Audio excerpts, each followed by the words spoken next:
তোমরা এখন বুঝো ওটাকে ব্যাখ্যা করে, তারা শাব্দিক অর্থ করেছেন। হামসুফি মানাকিবিহা, সুতরাং এই জমিনের বুকের উপর চলতে থাকো, মানে জমিনের বুকে চলতে থাকো, জমিনের কাঁধের উপর চলতে থাকো। ওয়াকুলু মির রিজকিহি, এবং আল্লাহ পাকের যে রিজিক রয়েছে পৃথিবীতে তা তোমরা ভক্ষণ করতে থাকো। দেখো, শুধু জমিনকে বসবাসের যোগ্য করা হয়নি, জমিন আল্লাহ পাক আমাদের রিজিকও রেখে দিয়েছেন। জমিন থেকে উঠে আসছে আমাদের ধান, পাট, গম, চাল, ডাল, যা কিছু লাগে, শাক সবজি, বরং আমাদের যে গবাদি পশু আছে সেগুলোরও খোরাক আহারও উঠে আসছে এই জমিন থেকে। তারপর শুধু তাই নয়, ধন সম্পদ, স্বর্ণ, চাঁদি, খনিজ সম্পদ, petrol, diesel, gas, ওয়াকুলু Mir Rizki, সবকিছু আল্লাহর রিজিক। ওয়াকুলু মির রিজকিহি, তার রিজিক তোমরা ভক্ষণ করতে থাকো। ওয়া ইলাইহিন নুশুর, কিন্তু জেনে রাখো যে তার কাছে তোমাদের পুনরুত্থান হবে, তার কাছে ফিরে যেতে হবে, আল্লাহ পাকের কাছে ফিরে যেতে হবে। ভাবিও না যে জমিনে এত বড় বড় অট্টালিকা তৈরি করেছি, এত তলার বাড়ি করেছি, আমার মাসে লাখ লাখ টাকা ঢাকায় থাকি, আর আমার ভাড়ায় আসে, আর এত টাকার মালিক, আর আমি আমার মতো সুখী কি আছে, আর আমার আবার নামাজ পড়ার কি দরকার আছে, আমার আবার রোজা রাখার কি প্রয়োজন আছে। ওয়া ইলাইহিন নুশুর, ওই কবরে যেতেই হবে, আল্লাহর কাছে গিয়ে জবাবদেহি করতে হবে, তার জন্য প্রস্তুতি নাও। ওয়া ইলাইহিন নুশুর। তারপর আল্লাহ পাক রব্বুল আলামিন সতর্ক করছেন আল্লাহর আযাব থেকে, বলছেন আমেনতুম মান ফিস সামাই, তোমরা কি নিরাপদ হয়ে গেছো। আমেনতুম, আমেনা ইয়ামানো, সামে আসমা মানে নিরাপদ হয়ে যাওয়া, আমেনতুম বলা হয়েছে আমেনা থেকে। আর যদি আমানা হইতো, ইয়ামানো মানে আমানত রাখা, আর আমানা ইউমেনো বাবে এফাল থেকে ইমানান মানে ইমান নিয়ে আসা, বিশ্বাস করা। দেখেন আরবিতে সামান্য পার্থক্য, আমানা পড়েন মানে ইমান নিয়ে আসার অর্থ হয়ে যাচ্ছে, আর আমেনা মানে নিরাপদ হয়ে যাওয়া, নির্ভীক হয়ে যাওয়া, ভয় না করা, এর অর্থ। আল্লাহ পাক বলছেন আমেনতুম মান ফিস সামাই, যেই সত্তা, যে জাত আকাশে রয়েছেন তা হতে কি নিরাপদ হয়ে গেছো, বা তা থেকে তোমরা নির্ভীক হয়ে গেছো, ভয় করো না, আল্লাহকে ভয় করো না। আল্লাহ পাক বলেন যে আল্লাহকে ভয় করো না, বলেছেন মান ফিস সামাই, যিনি কোথায় রয়েছেন, আকাশে রয়েছেন। তাহলে আল্লাহ কোথায় আছেন? কোরআনে কারীমের আয়াত স্পষ্ট বলছে আকাশে রয়েছেন। তারপরেও কি বলবেন বিদাতি হয়ে যে আল্লাহ সর্বত্র বিরাজমান, সবকিছুতেই বিরাজমান। হ্যাঁ, গাছেও রয়েছে, ঘরেও রয়েছে, বাড়িতে রয়েছে, পাক জায়গায় রয়েছে, না পাকে রয়েছে, সর্বস্তরে। আমার দেশের এক শ্রেণীর বক্তারা, আমি ছোটকালের এক খুব প্রসিদ্ধ বক্তার কথা বলছি, তাকে জিজ্ঞাসা করা হয় যে আল্লাহ কোথায়, কেমন করে বুঝবো? তো এক গুমরাহির উত্তর দিচ্ছে, সে উত্তর দিচ্ছে যে আপনার আত্মা কোথায়, যুক্তি দিয়ে। তাহলে সব ক্ষেত্রে যুক্তি চলবে না, একটি কথা মনে রাখেন। এই ক্ষেত্রে আরেকটি কথা এখানে বলে দিই, শুনতে হবে আর যুক্তিও খাটাইতে হবে, কিন্তু বুঝার কথা কখন আল্লাহ নিয়েছেন, পরে নিয়ে এসেছেন। আগে কি বলেছেন? শোনার কথা, মানে কোরআন এবং হাদিসকে প্রাধান্য দিতে হবে। আল্লাহ এবং তার রাসূল যা বলেছেন তাকে এক নম্বরে রাখতে হবে, তারপরে বিবেক দিয়ে যতটা বুঝতে পারি পারলাম, আর যতটা বুঝতে পারলাম না ঈমান বিল গায়ব, না দেখে বিশ্বাস করলাম। আর যারাই এর বিপরীত করেছে, বিবেককে প্রাধান্য দিয়েছে, বিবেককে ধরে না। নাম ধরে বলছি না, কারণ আমার তাফসীর তো তাফসীর বিনা নামেই থাক। একজন তাফসীরকার লিখছেন যারা তাফসীর করতে গিয়ে গোমরা হয়েছে বা যেখানে সেখানে তাদের পদস্খলন হয়েছে, বলছে ওয়াহমেলু আরশা রাব্বিকা ফাওকাহুম ইয়াওমাইযিন সামানিয়া, আল্লাহ পাকের আরশে আজিমকে কিয়ামতের মাঠে, হাসরের মাঠে কজন ফেরেশতা ধরে থাকবেন? আল্লাহ বলেছেন সামানিয়া, 8 জন ফেরেশতা। বলছি এটা হতেই পারে না, এটা কেমন কথা হইলো যে আল্লাহর আরশ আবার হাসরের মাঠে 8 জন ফেরেশতা কাঁধে করে নিয়ে থাকবেন? এটা অযৌক্তিক। সুবহানাল্লাহ, কোরআনে কারীম আল্লাহ শুনতে আগে বলছেন লাউ কুন্না নাসমাউ, যদি শুনতাম, না শুনেও যুক্তিকে প্রাধান্য দিচ্ছে, এই জন্য গোমরা হয়েছে। এইভাবে যে কেউ, যে কোনো আলেম হোক, আর যে কোনো বৈজ্ঞানিক হোক, আর যে কোনো সাধারণ মুসলিম হোক, আর ডাক্তার ইঞ্জিনিয়ার হোক, আর শিক্ষিত অশিক্ষিত, যদি বিবেককে প্রাধান্য দেয়, কোরআন সুন্নাহর উপর আল্লাহ পাক যা নাযিল করেছেন ওহীর উপর, তাহলে সে অবশ্যই পথভ্রষ্ট হবে, অবশ্যই গোমরা হবে। আর যে বলবে আল্লাহ তোমার কোরআন হাদিসে যা পেলাম তা নিলাম, আর তারপরে আমাদেরকে যতটা তুমি সীমিত বিবেক দিয়েছো তা দিয়ে এগুলি বুঝার, এগুলোর হিকমত, এগুলোর রহস্য, এগুলোর তত্ত্ব জানার চেষ্টা করলাম, কিন্তু কোরআন এবং হাদিসের বাইরে যাব না, সে হেদায়েত পাবে। যারা বলেছে যে আল্লাহ আরশে আজিমে আছেন, তাহলে তো আল্লাহ একদিকে হয়ে যায়। এই যারা বিবেককে প্রাধান্য দিচ্ছে আল্লাহ একদিকে হয়ে যায়, তাহলে নিচের দিকে নেই, এ তখনই গুমরাহ হয়েছে। তখন তারা বলছেন না না, তাহলে কি বলবো, আল্লাহ সর্বত্র বিরাজমান। আর সর্বত্র বিরাজমান বলতে গিয়ে যুক্তি খাটালো ওই বক্তা, কি বলছে, আপনার রূহ কোথায় আছে বলুন তো। বলছে শ্রোতাদেরকে যে আপনার আত্মা কোথায় আছে। এখানে আছে আত্মা, না এখানে আছে, না এখানে আছে, আত্মা কোথায় আছে? মাথা থেকে পা পর্যন্ত গোটা শরীরে আত্মা আছে। উত্তরও দিবেন এরকম। বলছে তেমনই আল্লাহ সর্বত্র বিরাজমান। এইভাবে গুমরাহ করে দিল এক প্রসিদ্ধ বক্তা, হাজার হাজার লোকের মাহফিলে সে গুমরাহ, হাজার হাজার লোকে গুমরাহ করে দিল। আমাদের জাতি গুমরাহ হয়েছে আল্লাহ পাকের আসমা সিফাতের ক্ষেত্রে, আল্লাহ পাকের গুণাবলীর ক্ষেত্রে, আল্লাহ পাক যে আরশ আজিম আছেন এই ক্ষেত্রে পথভ্রষ্ট হয়েছে। এইসব বক্তা এবং আলেমদের জন্য যারা নিজের বিবেককে ওয়াহির উপর প্রাধান্য দিয়েছে। আল্লাহ আগে বলেছেন লাউ কুন্না নাসমাউ আও নাকিলু, আগে কোরআন এবং হাদিসকে প্রাধান্য দিতে হবে, তারপরে যুক্তিতে ধরবে। আর না হলে এখানে আল্লাহ পাক কোথায় এটা যুক্তিতে ধরে না, আল্লাহ যা বলেছেন তাই মানি। আমিনতু মান ফিস সামাই আর রহমানু আলাল আরশি ইস্তাওয়া, আল্লাহ আরশে সমাসীন রয়েছে।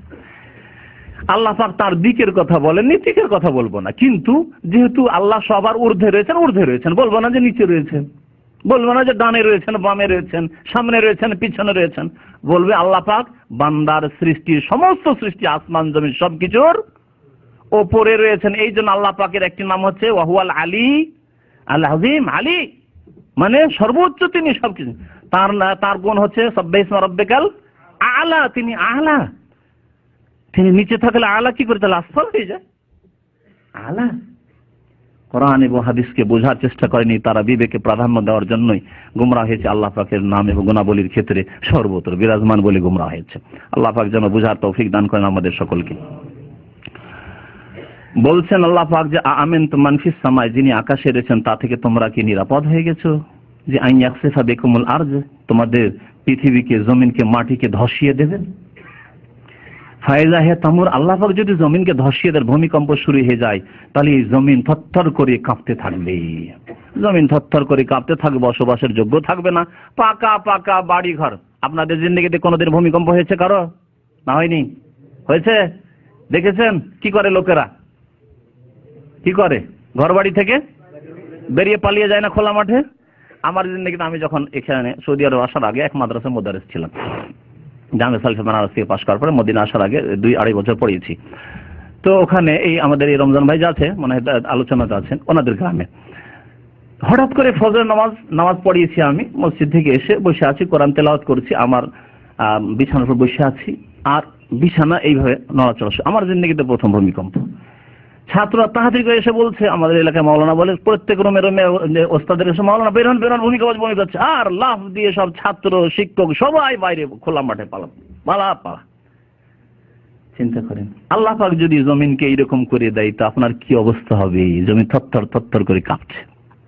বাস করতে পারবেন? মদিনার কাছে যে আল ইসিয়াম্বু এলাকা থেকে লোকজন একেবারে শূন্য করে, কোনো মানুষ নেই, পাকা পাকা দামি দামি বাড়ি পড়ে আছে, গাড়ি পড়ে, সব ছেড়ে দিয়ে এসে কোথায় মদিনায় আশ্রয় নিয়েছিল। গত বছরের ঘটনা, দীর্ঘদিন ধরে।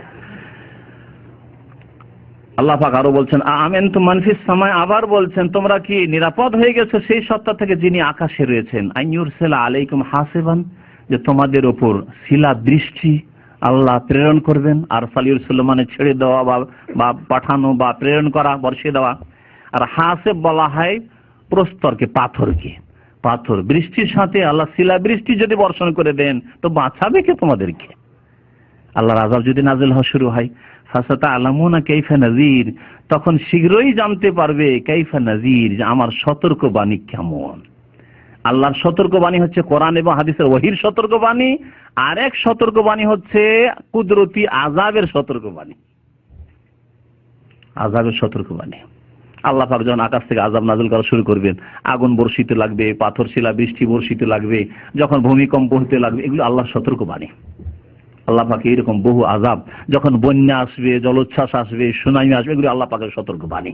ফাসাতা'লামুনা কাইফা নাযির, আমার সতর্কবাণী কেমন বুঝতে পারেন। নাযিরে দেখেন কাসরা আছে ওখানে, যারা গ্রামার সামান্য বোঝেন তাদের অবগতির জন্য বলছি, ফাকাইফা কানা নাজিরি, রায় কাছাড়া কেন, এখানে একটা ইয়া ছিল, হযফ হয়ে গেছে, নাজিরি ছিল, আমার সতর্কবাণী, এজন্য আমার অর্থ করেছি ফাকাইফা কানা নাজিরি, ইয়াকে হযফ করে দেওয়া হয়েছে, নাজিরে থেকে গেছে।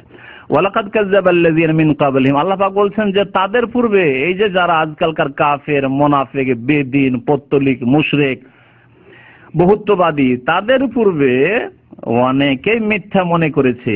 ওয়ালাকাদ কাযযাবাল্লাযীনা মিন ক্বাবলিহিম, যারা আগে ছিল কাফের, মুশরিক, বেদিন, বিধর্মী, পাপিষ্ঠ, গুনাহগার, যারা না দেখে বিশ্বাস করেনি, বেনামাজি, তারা মিথ্যা মনে করেছে, মিথ্যা প্রতিপন্ন করেছে। বলা হয়েছে আল্লাহ পাক প্রথম সওয়াল করবেন নামাজ সম্পর্কে, আরে নামাজ, তোমরা নামাজ পড়ে যাও, আমাকে নামাজের কথা বলবে না, আমি বুঝি। তোমাদের আগে এরকম লোকেরা ছিল, পাপিষ্টরা ছিল। ফাকাইফা কানা নাকির, আমার প্রতিবাদ কেমন ছিল জানো, কেমন যে আযাব ছিল। নাকির আযাব শাস্তির অর্থে, আল্লাহ পাকের নাকির ইনকার, মানে আল্লাহ পাকের প্রতিবাদ মানে আল্লাহ পাকের আযাব। এই জন্য কেউ কেউ ভাব অর্থ করে নাকির মানে আযাবের করেছে, কেউ কেউ আল্লাহ পাকের প্রতিবাদের কথা বলেছেন। আল্লাহ পাক কেমন প্রতিশ্রুতি নিয়েছেন, প্রতিশোধ নিয়েছেন। ফাকাইফা কানা নাকির, কেমন ছিল আমার আযাব। তারপরে আল্লাহ পাক রব্বুল আলামিন উল্লেখ করেছেন এক সৃষ্টির কথা, তা হচ্ছে পাখিকুল, পাখির কথা।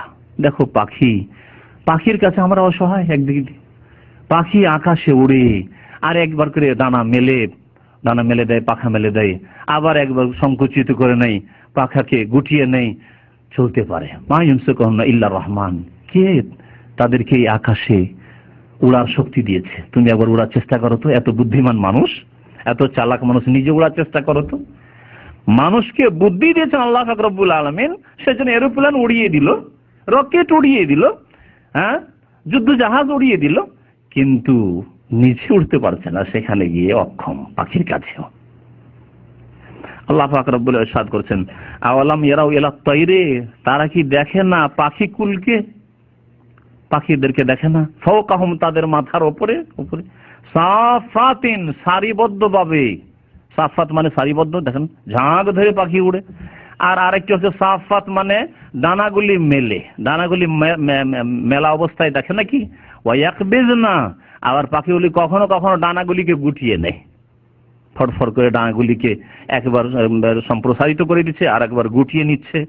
এই পাখিদেরকে এই আকাশ জমিনের মাঝখানে খোলা জায়গায় কে ধরে রাখছে? পড়ে না কেন? মা ইউমসিকুহুন্না ইল্লা রহমান, রহমান দয়াবান আল্লাহ ছাড়া কেউ এদেরকে ধারণ করে রাখতে পারে না, একমাত্র আল্লাহ পাক তাদেরকে ক্ষমতা দিয়েছেন। ইন্নাহু বিকুল্লি শাইইন বাসীর, আজকে সায়েন্সের যুগে পাখি করে এরকম উড়িয়ে দাও দিদি, জীবন্ত পাখি রুহ দিয়ে দাও, উড়িয়ে দাও। আর এরোপ্লেন উড়ানো নয়, রুহ দাও, আত্মা দাও, উড়াও দিই। ইন্নাহু বিকুল্লি শাইইন বাসীর, নিশ্চয় আল্লাহ পাক রব্বুল সর্ব বিষয় সম্পর্কে বা সব বস্তু সম্পর্কে সর্বদ্রষ্টা।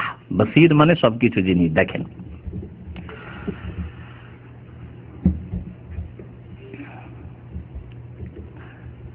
আর একটি আয়াত পড়িয়ে দিই, তাহলে 20 আয়াত পর্যন্ত পৌঁছে যাবে, তখন বাকি থাকবে আর 10টি আয়াত, হয়তো ইনশাআল্লাহ তাআলা আগামী সপ্তাহে শেষ হবে, আজকে শেষ করা সম্ভব হয় না। আল্লাহ পাক আরো বলছেন, আম্মান হাযাল্লাযী হুয়া জুনদুন লাকুম ইয়ানসুরুকুম মিন দুনির রহমান ইনিল কাফিরুনা ইল্লা ফি গুরুর। আম্মান হাযাল্লাযী, কে আছে সেই ব্যক্তি বা সেই সত্তা, হুয়া জুনদুন লাকুম, যে তোমাদের সেনাবাহিনী হতে পারে। মান, আমযুক্ত মান ছিল, একসাথে হয়ে গেছে, আম্মান করে দিয়েছে আল্লাহ পাক রব্বুল আলামিন। এটাকে ইদগাম বলা আরবি ভাষা। আম্মান হাযাল্লাযী, কে আছে সেই ব্যক্তি, হুয়া জুনদুল লাকুম, যে তোমাদের সেনাবাহিনী হতে পারে, সৈনিক হতে পারে। ইয়ানসুরুকুম মিন দুনির রহমান, আল্লাহ ছাড়া সে সাহায্য করতে পারে তোমাদের। আল্লাহ পাক যদি সাহায্য না করেন, আল্লাহ পাক যদি হেফাজত না করেন, কি আছে তোমাদের সেনাবাহিনী হিসাবে দুনিয়াতে যে তোমাদের রক্ষা করবে? ইনিল কাফিরুনা ইল্লা ফি গুরুর, কিন্তু কাফেররা তাদের প্রতারণায় রয়েছে, ধোঁকায় রয়েছে। কাফের যারা আল্লাহর কুদরতে বিশ্বাস নেই, আল্লাহ যে সর্বশক্তিমান তাতে বিশ্বাস নেই, আল্লাহ পাকের ক্ষমতা, সমস্ত ক্ষমতার উপরে ওমা তাশাউনা ইল্লা ইয়াশা আল্লাহ রাব্বুল আলামিন বিশ্বাস নেই। মনে করে যে আজকে আমাদের হাতে সায়েন্স, আমাদের হাতে টেকনোলজি, আমাদের হাতে অস্ত্র, আমাদের হাতে অ্যাটম বম, আমাদের হাতে এই, আমাদের পিছনে এত লোক আছে, শুধু আমাদেরকে ঠেকাই কে, আমাদেরকে পারে কে, তাই না? এই ধোকায় রয়েছে। তাই আল্লাহ বলছেন ইনিল কাফিরুনা ইল্লা ফি গুরুর, কাফের ধোকায় রয়েছে, প্রতারণায় রয়েছে, আসলে ধোকা খেয়ে আছে। আল্লাহ পাকের যদি কুদরত না হয়, আল্লাহ পাক রব্বুল আলামিন যদি অসহায় বানিয়ে দেন, তো কোনো শক্তি তোমাকে রক্ষা করতে পারে, কোনো সেনাবাহিনী রক্ষা করতে পারে না। দুনিয়ার ইতিহাসে বড় বড় শাসকদের অবস্থা দেখলেন যে কত শক্তিশালী নেতৃত্ব ছিল, কিন্তু অসহায় অবস্থায় কাউকে তো ফাঁসিতে ঝুলতে হয়েছে, কাউকে তো জবাই করে দেওয়া হয়েছে, কাউকে গুলি করে মারা হয়েছে, কাউকে এই করা হয়েছে, কাউকে সেই করা হয়েছে, কারো পরিবারকে শেষ করে দেওয়া হয়েছে, কিছুই রাখা হয়নি তার। সুবহানাল্লাহ। আল্লাহ পাক রব্বুল আলামিন যে কুদরত, আম্মান হাযাল্লাযী হুয়া জুনদুল লাকুম, তোমাদের কে আছে সেনাবাহিনী যে আল্লাহ পাক যদি সাহায্য না করেন, ইয়ানসুরুকুম মিন দুনির রহমান, রহমান দয়াবান ছাড়া আর কে সাহায্য করতে পারেন। মুমিন সেই যেই ব্যক্তি এই আস্থা ঈমান রাখে যে আল্লাহ পাক হেফাজত করে একমাত্র, আল্লাহ যদি হেফাজত করেন, আল্লাহ যদি আমার হায়াত রাখেন আরো 1 মিনিট বেশি, তো 1 মিনিট আগেই কেউ মারতে পারবে না।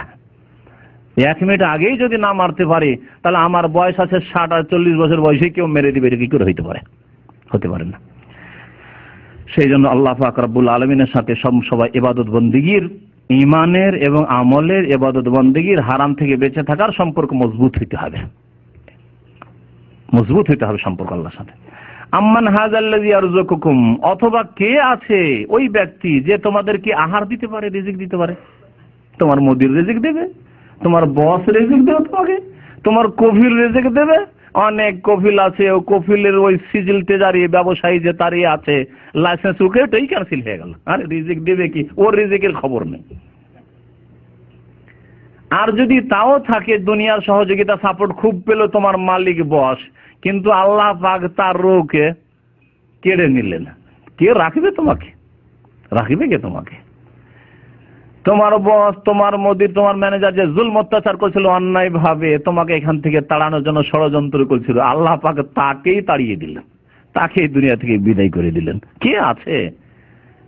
আল্লাহ ছাড়া কেউ রিজিক দিতে পারেন। তাই বলছেন আম্মান হাযাল্লাযী ইয়ারযুকুকুম, অথবা কে আছে সেই ব্যক্তি যে তোমাদেরকে রিজিক দিতে পারে, ইন আমসাকা রিজকাহ, আল্লাহ যদি তার রিজিক তিনি থেমে নেন, রিজিকে বাধা দিয়ে দেন, দেব না আমি, তোমার চাকরি রাখবো না, তোমাকে এখানে রাখবো না, তোমাকে এই অবস্থায় রাখবো না, তাহলে কে তোমাকে দিতে পারে? বাল্লাজ্জু ফি উতুবি ওয়া নুফুর, বরং তারা ডুবে গিয়েছে। লজ্জু মানে একেবারে নিমজ্জিত হয়ে যাওয়া, ডুবে যাওয়া। ফি উতুবিন ওয়া নুফুর, উতু মানে অহমিকায়, অহংকারে ডুবে গেছে। সেই জন্য মনে করে যে আরে আমার বিবেক বুদ্ধি কাজ করছে, আমি শিক্ষিত মানুষ, আমি টেকনোলজি বুঝি, সেই জন্য আমার স্যালারি এত হয়েছে। হ্যাঁ, আমি এই যে ডিগ্রি, ভালো ডিগ্রি নিয়ে এসেছি, ভালো কোয়ালিফিকেশনের মানুষ, সেই জন্য আমি এরকম সম্মান পেয়েছি। বড় বড় মানুষ, বড় বড় শিক্ষিত মানুষ, আল্লাহ যখন তাদের রিজিকের দ্বার সংকুচিত করে দিয়েছেন, তখন অসহায় হয়ে শেষ জামানে মারা গেছে, যখন আল্লাহ চেয়েছেন তখন।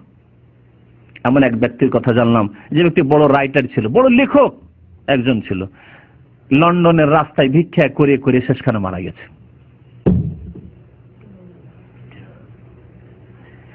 রিজিক আল্লাহ পাক রব্বুল আলামিন দান। তাই আল্লাহ পাক বলছেন বাল্লাজ্জু, বরং তারা ডুবে গেছে, ফি উতুন, তাদের অহমিকায়, ও নুফুর, এবং তাদের অনিহায়। নুফুর মানে ঘৃণা, অনিহায়, অনিহায় ডুবে আছে। সুতরাং আল্লাহর দিন, আল্লাহর ওহী, আল্লাহ প্রদত্ত বিধান কবুল করতে চায় না, এবং অহংকারে আছে, সেজন্য সত্যকে গ্রহণ করায় বাধা সৃষ্টি হয়েছে। সত্য গ্রহণে বাধা, যে আমার একটা আলোচনা বেশ কিছুদিন আগের আছে, প্রায় 6 মাস বা তারও বেশি হয়ে গেল। তাতে একটি কারণ, সত্যকে গ্রহণ করতে বাধা হচ্ছে অহংকার। অহংকার, আমি বুঝি না, আমি যথেষ্ট বুঝি, আমি মাদ্রাসায় পড়েছি, অথবা আমি শিক্ষিত মানুষ, আমাকে আবার ওখানে কি শিখতে হবে, আমি যা জানি তাই যথেষ্ট। যেই ব্যক্তি অহংকার করেছে, সে সত্য থেকে অনেক দূরে থেকে গেছে। এইরকমই অনীহা, অভক্তি, আপনার ভক্তি নেই, শুনবেন না আপনি, মানবেন না আপনি, জানবেন না আপনি, যার এইরকম অনীহা রয়েছে, সেই ব্যক্তিও সত্য গ্রহণে বাধা প্রাপ্ত হয়েছে। তাই আল্লাহ পাক রব্বুল আলামিন এই দুইটি খারাপ গুণ উল্লেখ করেছেন, যে যারা আল্লাহর প্রতি বিশ্বাসী নয়, তারা ডুবে রয়েছে কিসে? তাদের অহমিকা, অহংকারে, তাকাব্বুরে এবং অনীহায়, অভক্তিতে।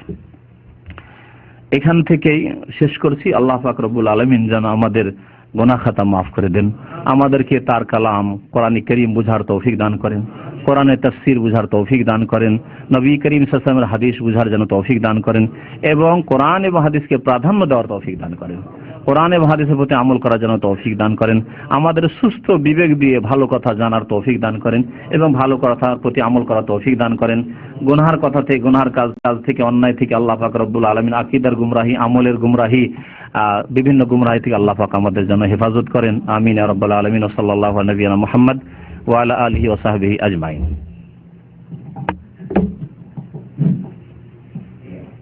প্রশ্ন করেছেন জুমার দিনে গোসল করা সুন্নাত না ওয়াজিব? থামেন, প্রশ্নের আগে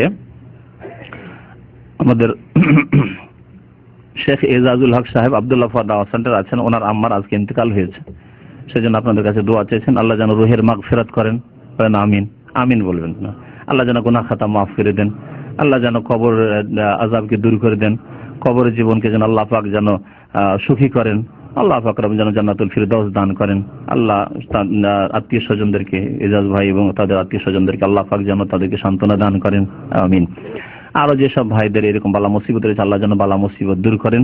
আর আমি দুটি ঘোষণার কথা বলেছিলাম, সেই ঘোষণা দুটি আবার বলে দিচ্ছি। প্রথম দিকে বলেছিলাম, অনেক ভাইরাই ছিলেন না। তা হচ্ছে আমাদের আগামী রবিবারে আশুরার রোজার ইফতারি আছে। যেসব ভাইয়েরা আশুরার রোজা রাখবেন, আশা করি বিশেষ করে যারা ইসলামিক সেন্টারে আসেন, এই যে শুক্রবারে এসছেন, সকলে আসলে কোনো দোষ নেই, আপনারা আগামী রবিবার এখানে এসে ইফতার করবেন। এই হলেই বাংলা ভাষাভাষীদের জন্য ইফতারির ব্যবস্থা থাকবে রবিবারের দিন, 10 তারিখে, শুধু 10 তারিখে, আগামীকালকে শনিবার, তারপরের দিন রবিবার। এসব ভাইরা আসতে পারবেন, এখানে এসে আমাদের সাথে ইফতার করবেন। দ্বিতীয় ঘোষণা আছে যে এখানে একজন কর্মচারী কাজের দরকার আছে।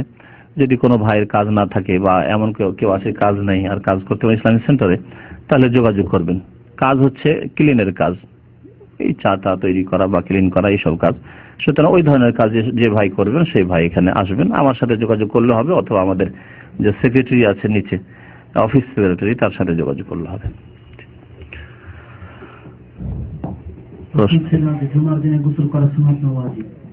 জুমার দিনে গোসল করা সুন্নাত হইলেও সুন্নাতে মুআক্কাদা।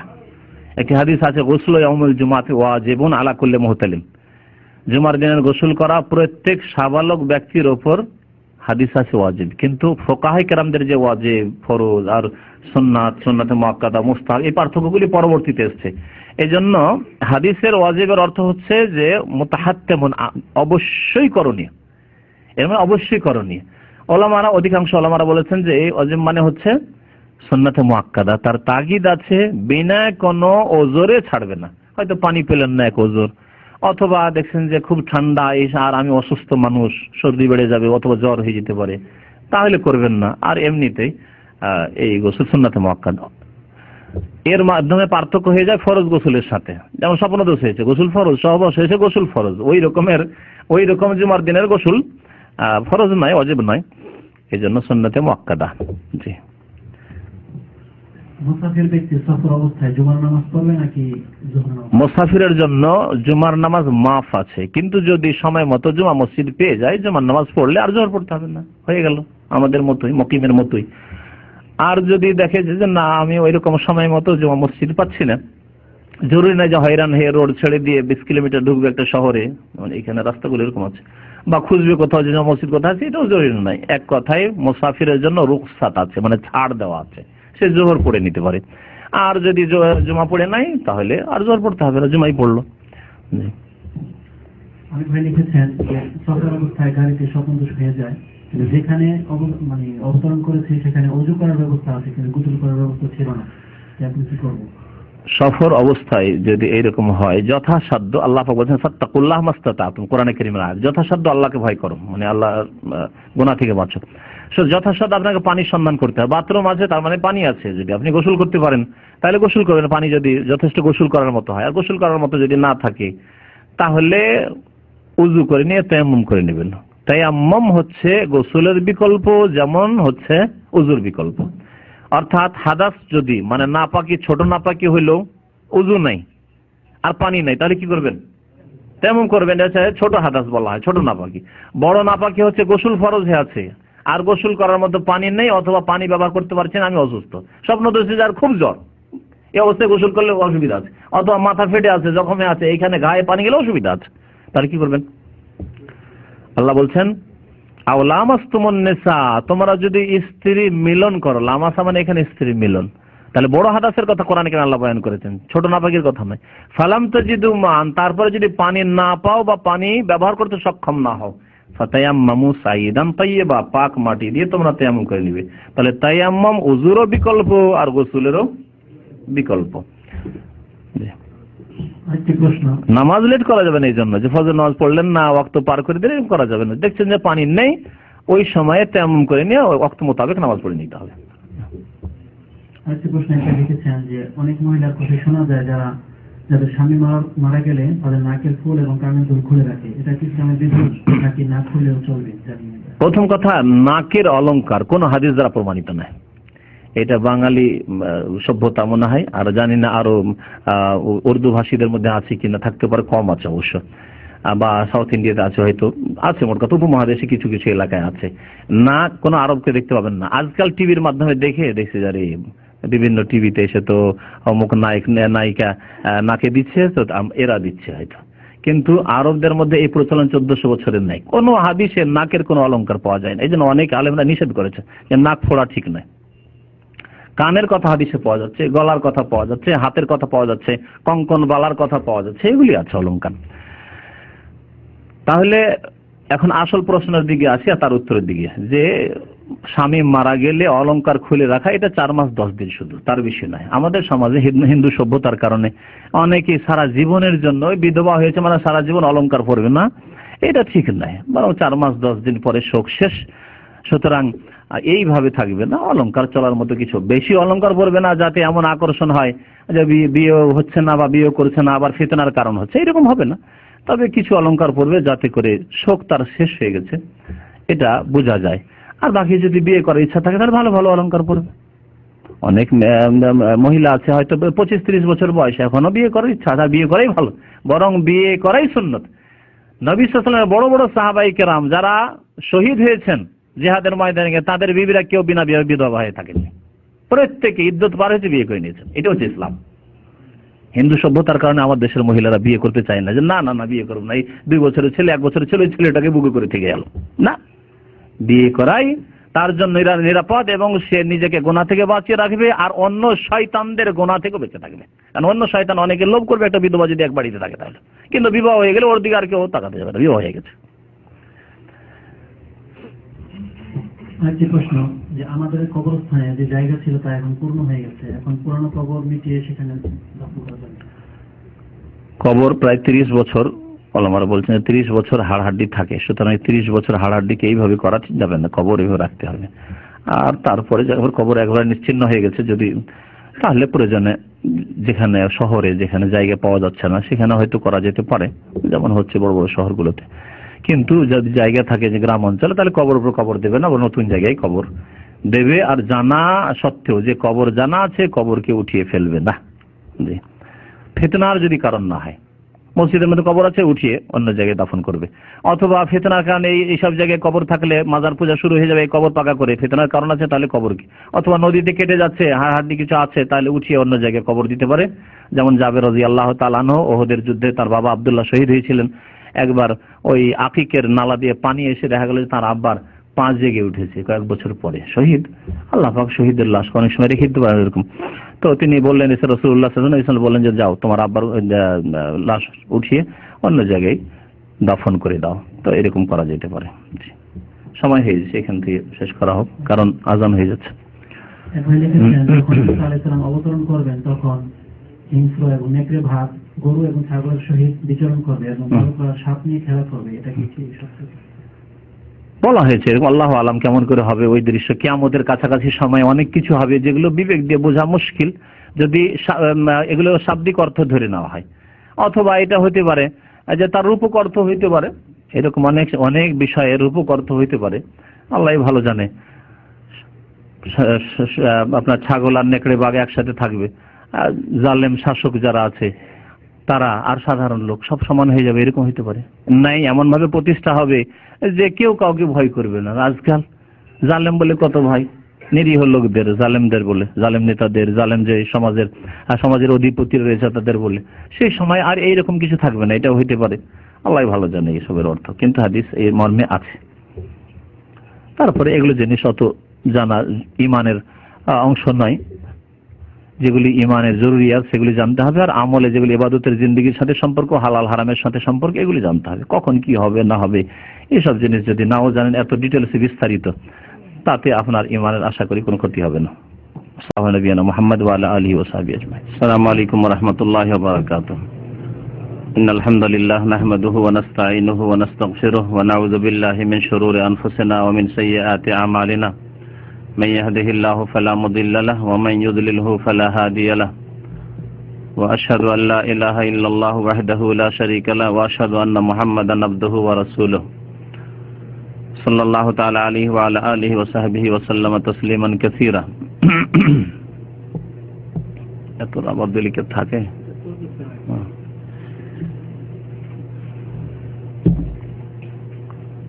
أعوذ بالله من الشيطان الرجيم بسم الله الرحمن الرحيم أفمن يمشي مكبا على وجهه أهدى أمن يمشي سويا على صراط مستقيم قل هو الذي أنشأكم وجعل لكم السمع والأبصار والأفئدة قليلا ما تشكرون। মহান আল্লাহর সমস্ত প্রশংসা, দরুদ ও সালাম নাযিল হোক প্রিয় নবী মুহাম্মদ সাল্লাল্লাহু আলাইহি সাল্লামের উপর। আল্লাহুম্মা সাল্লি আলাইহি আল্লাহুম্মা বারিক আলাইহি। আজকে সূরাতুল মুলকের তাফসীরের তৃতীয় অংশ, আয়াত নম্বর 22 থেকে শুরু হবে। আল্লাহ পাক রব্বুল আলামিন সেখানে মুমিন এবং কাফেরের দৃষ্টান্ত বর্ণনা করেছেন, দুনিয়ার অবস্থা, এবং ওই রকমই তাদের অবস্থা হবে আখিরাতে। আল্লাহ পাক ইরশাদ করেছেন, আফামান ইয়ামশি মুকিব্বান আলা ওয়াজহিহি আহদা আম্মান ইয়ামশি সাওয়িয়ান আলা সিরাতিন মুস্তাকিম। আচ্ছা বলো তো, ওই ব্যক্তি, যে ব্যক্তি ইয়ামশি সাওয়িয়ান, আফামান ইয়ামশি মুকিব্বান আলা ওয়াজহিহি, যে ব্যক্তি মুখের ভরে উপুড় হয়ে চলে। আচ্ছা বলো তো, ওই ব্যক্তি, যে ব্যক্তি ইয়ামশি মুকিব্বান, চলে মুকিব্বান আলা ওয়াজহিহি, মুখের ভরে উপুড় হয়ে। আকাব্বা ইউকিব্ব থেকে মুকিব্বান মানে মুখে ভর দিয়ে চলা। আহাদা, আল্লাহ পাক বলছেন, যে ব্যক্তি মুখে ভর দিয়ে উপুড় হয়ে চলে সেই ব্যক্তি অধিক হেদায়েত প্রাপ্ত বা অধিক সঠিক রাস্তা প্রাপ্ত, না আম্মান ইয়ামশি সাওয়িয়ান আলা সিরাতিন মুস্তাকিম, অথবা ওই ব্যক্তি, যেই ব্যক্তি সোজা হয়ে চলে সরল পথের উপর। এত সরল পথ মানে সোজা পথ, আর সোজা পথের ওপর সে বাঁকা হয়ে চলে না, বরং সোজা হয়ে চলে, দুই পায়ে চলে এবং সোজা হয়ে চলে, সেই ব্যক্তি বেশি ভালো, সঠিক পথে আছে, ভালো অবস্থায় আছে, না ওই ব্যক্তি, যে ব্যক্তি এক তো মুখের ভরে চলে, মুখে ভর দিয়ে উপুড় হয়ে, আর বাঁকা হয়ে চলে। সে কোন ব্যক্তি বেশি সঠিক পথে আছে বা ভালো অবস্থায় আছে?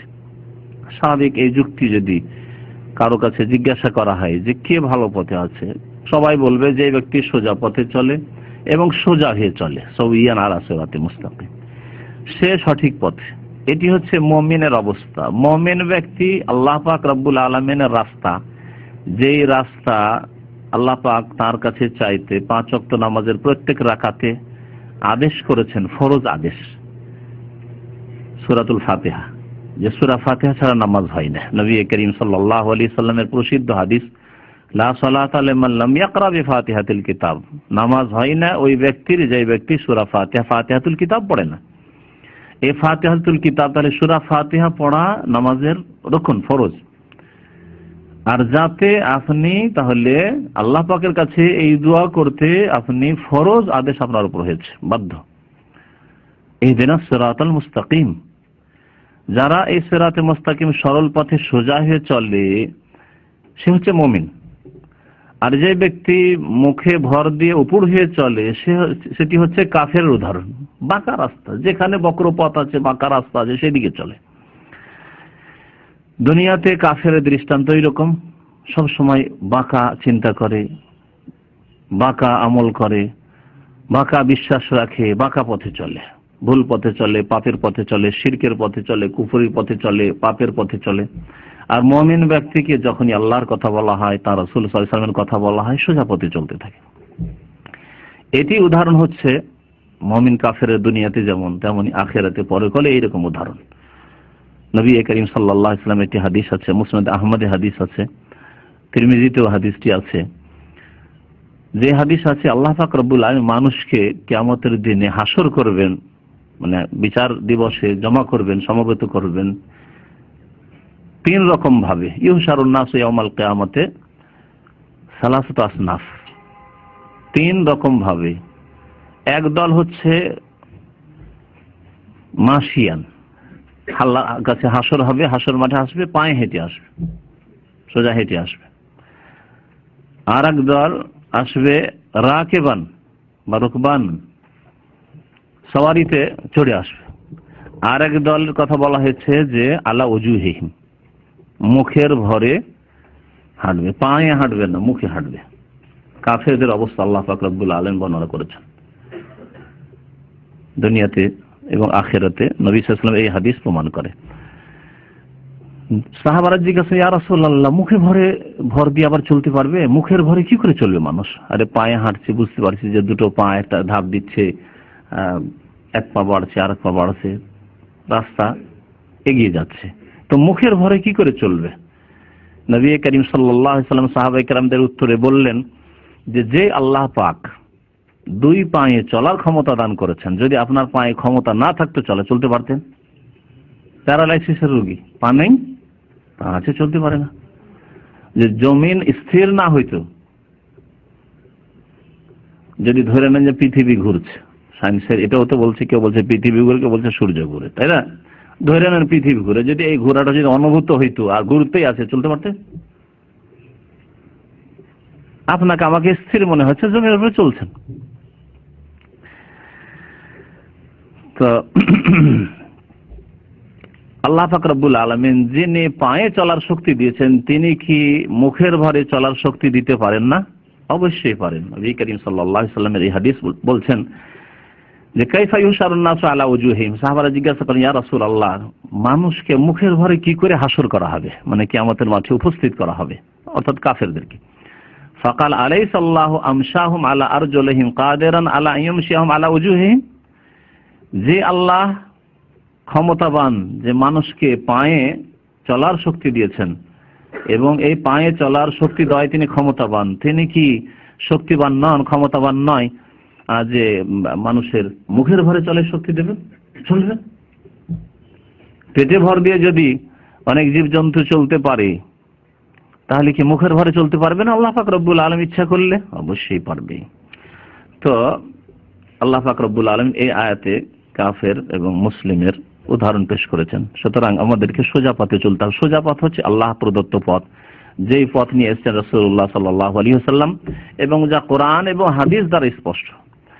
এইরকমই মুসলিম উম্মতে যারা বিদআতপন্থী, নবী করিম সাল্লাল্লাহু আলাইহি ওয়াসাল্লামের সুন্নতের রাস্তায় চলতে চায় না, ওদেরকে যদি বলা হয় যে নবী সাল্লাল্লাহু আলাইহি ওয়াসাল্লামের হাদিসে এইরকম ভাবে নামাজ পড়া আছে, এইরকম ভাবে করা আছে, তখন অনেকে তাদের বুজুর্গানের দিনের দোহাই দেয়, বড়দের দোহাই দিয়ে থাকে। এটা হচ্ছে কিসের উদাহরণ? আফামাইয়ামশি মুকিব্বান আলা ওয়াজহি আম্মাইয়াদি সাওয়ায়ান আম্মাইয়ামশি সাওয়ায়ান আলা সিরাতিল মুস্তাকিম।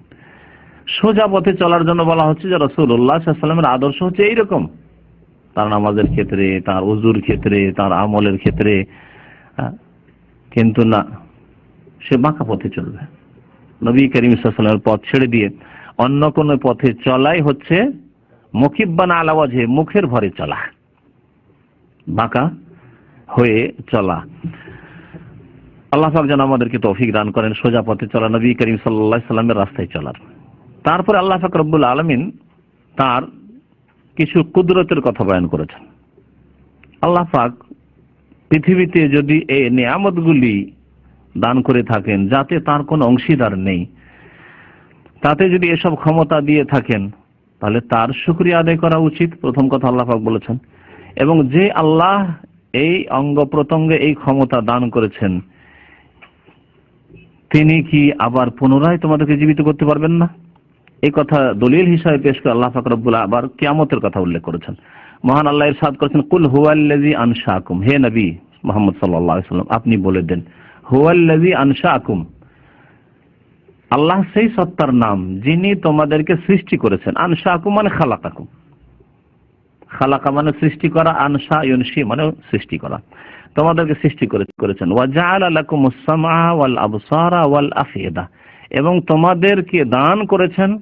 জাআলা মানে করা, জাআলা মানে সৃষ্টি করা, জাআলা মানে দেওয়া, বিভিন্ন অর্থে জাআলা শব্দটি ব্যবহার হয়ে থাকে কোরআনে কারীম ভাষায়। ওয়া জাআলা লাকুমুস সামআ, তোমাদের জন্য আল্লাহ পাক দিয়েছেন বা দান করেছেন শ্রবণ শক্তি, সামা শোনার শক্তি দান করেছেন। ওয়াল আবসার, বসারের জমা বহুবচন, দৃষ্টি শক্তি দান করেছেন, দেখার শক্তি দান করেছেন। ওয়াল আফইদা, ফুয়াদের জমা, ফুয়াদ মানে হচ্ছে কলব, হৃদয়, অন্তর। তাত্তালিউ আলাল আফইদা আছে না কোরআন এখানে ছোট্ট সূরায়, আফইদা ফুয়াদের জমা বহুবচন। তোমাদেরকে আল্লাহ পাক রব্বুল আলামিন অন্তঃকরণ দান করেছেন, হৃদয় দান করেছেন, এসব আল্লাহ পাক দান করেছেন। কালিলাম মা তাশকুরুন, তবু তোমরা খুব অল্পই শুকরিয়া আদায় করো। একটু অল্প লোকই শুকরিয়া আদায় করে, আর যারাও আল্লাহ পাকের শুকরিয়া আদায় করে অল্পই করে। অনেক ফরজে গাফিলতি, সুন্নতে তো গাফিলতি আছেই, হারাম থেকে নাজায়েজ থেকে বেঁচে থাকার ক্ষেত্রে গাফিলতি আছে, ফরজেও গাফিলতি। কালিলাম মা তাশকুরুন, এক যদি দেখা যায় মানুষের সংখ্যা হিসাবে, তাহলে অধিকাংশ মানুষ শুকরিয়া আদায় করে না, বরং আল্লাহ পাকের সাথে কুফরি করেছে। অশকুরুলি ওয়ালা তাকফুরুন, আল্লাহ বলছেন আল্লাহ আমার শুকরিয়া আদায় করো, আমার সাথে কুফরি করিও না।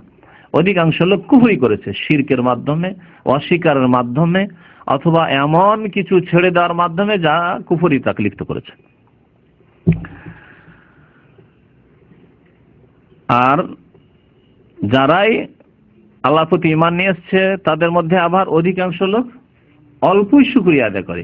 আল্লাহ পাক এই কথা বলছে, কালিলাম মা তাশকুরুন, অল্পই তোমরা শুকরিয়া আদায় করো। আল্লাহ পাকের নিয়ামতে যে শুকরিয়া আদায় হওয়া উচিত, প্রথম তার ফরজগুলি আদায় করতে হবে, তার প্রতি ঈমান নিয়ে এসে, এটা হচ্ছে আল্লাহ পাকের শুকরিয়া আদায় করা।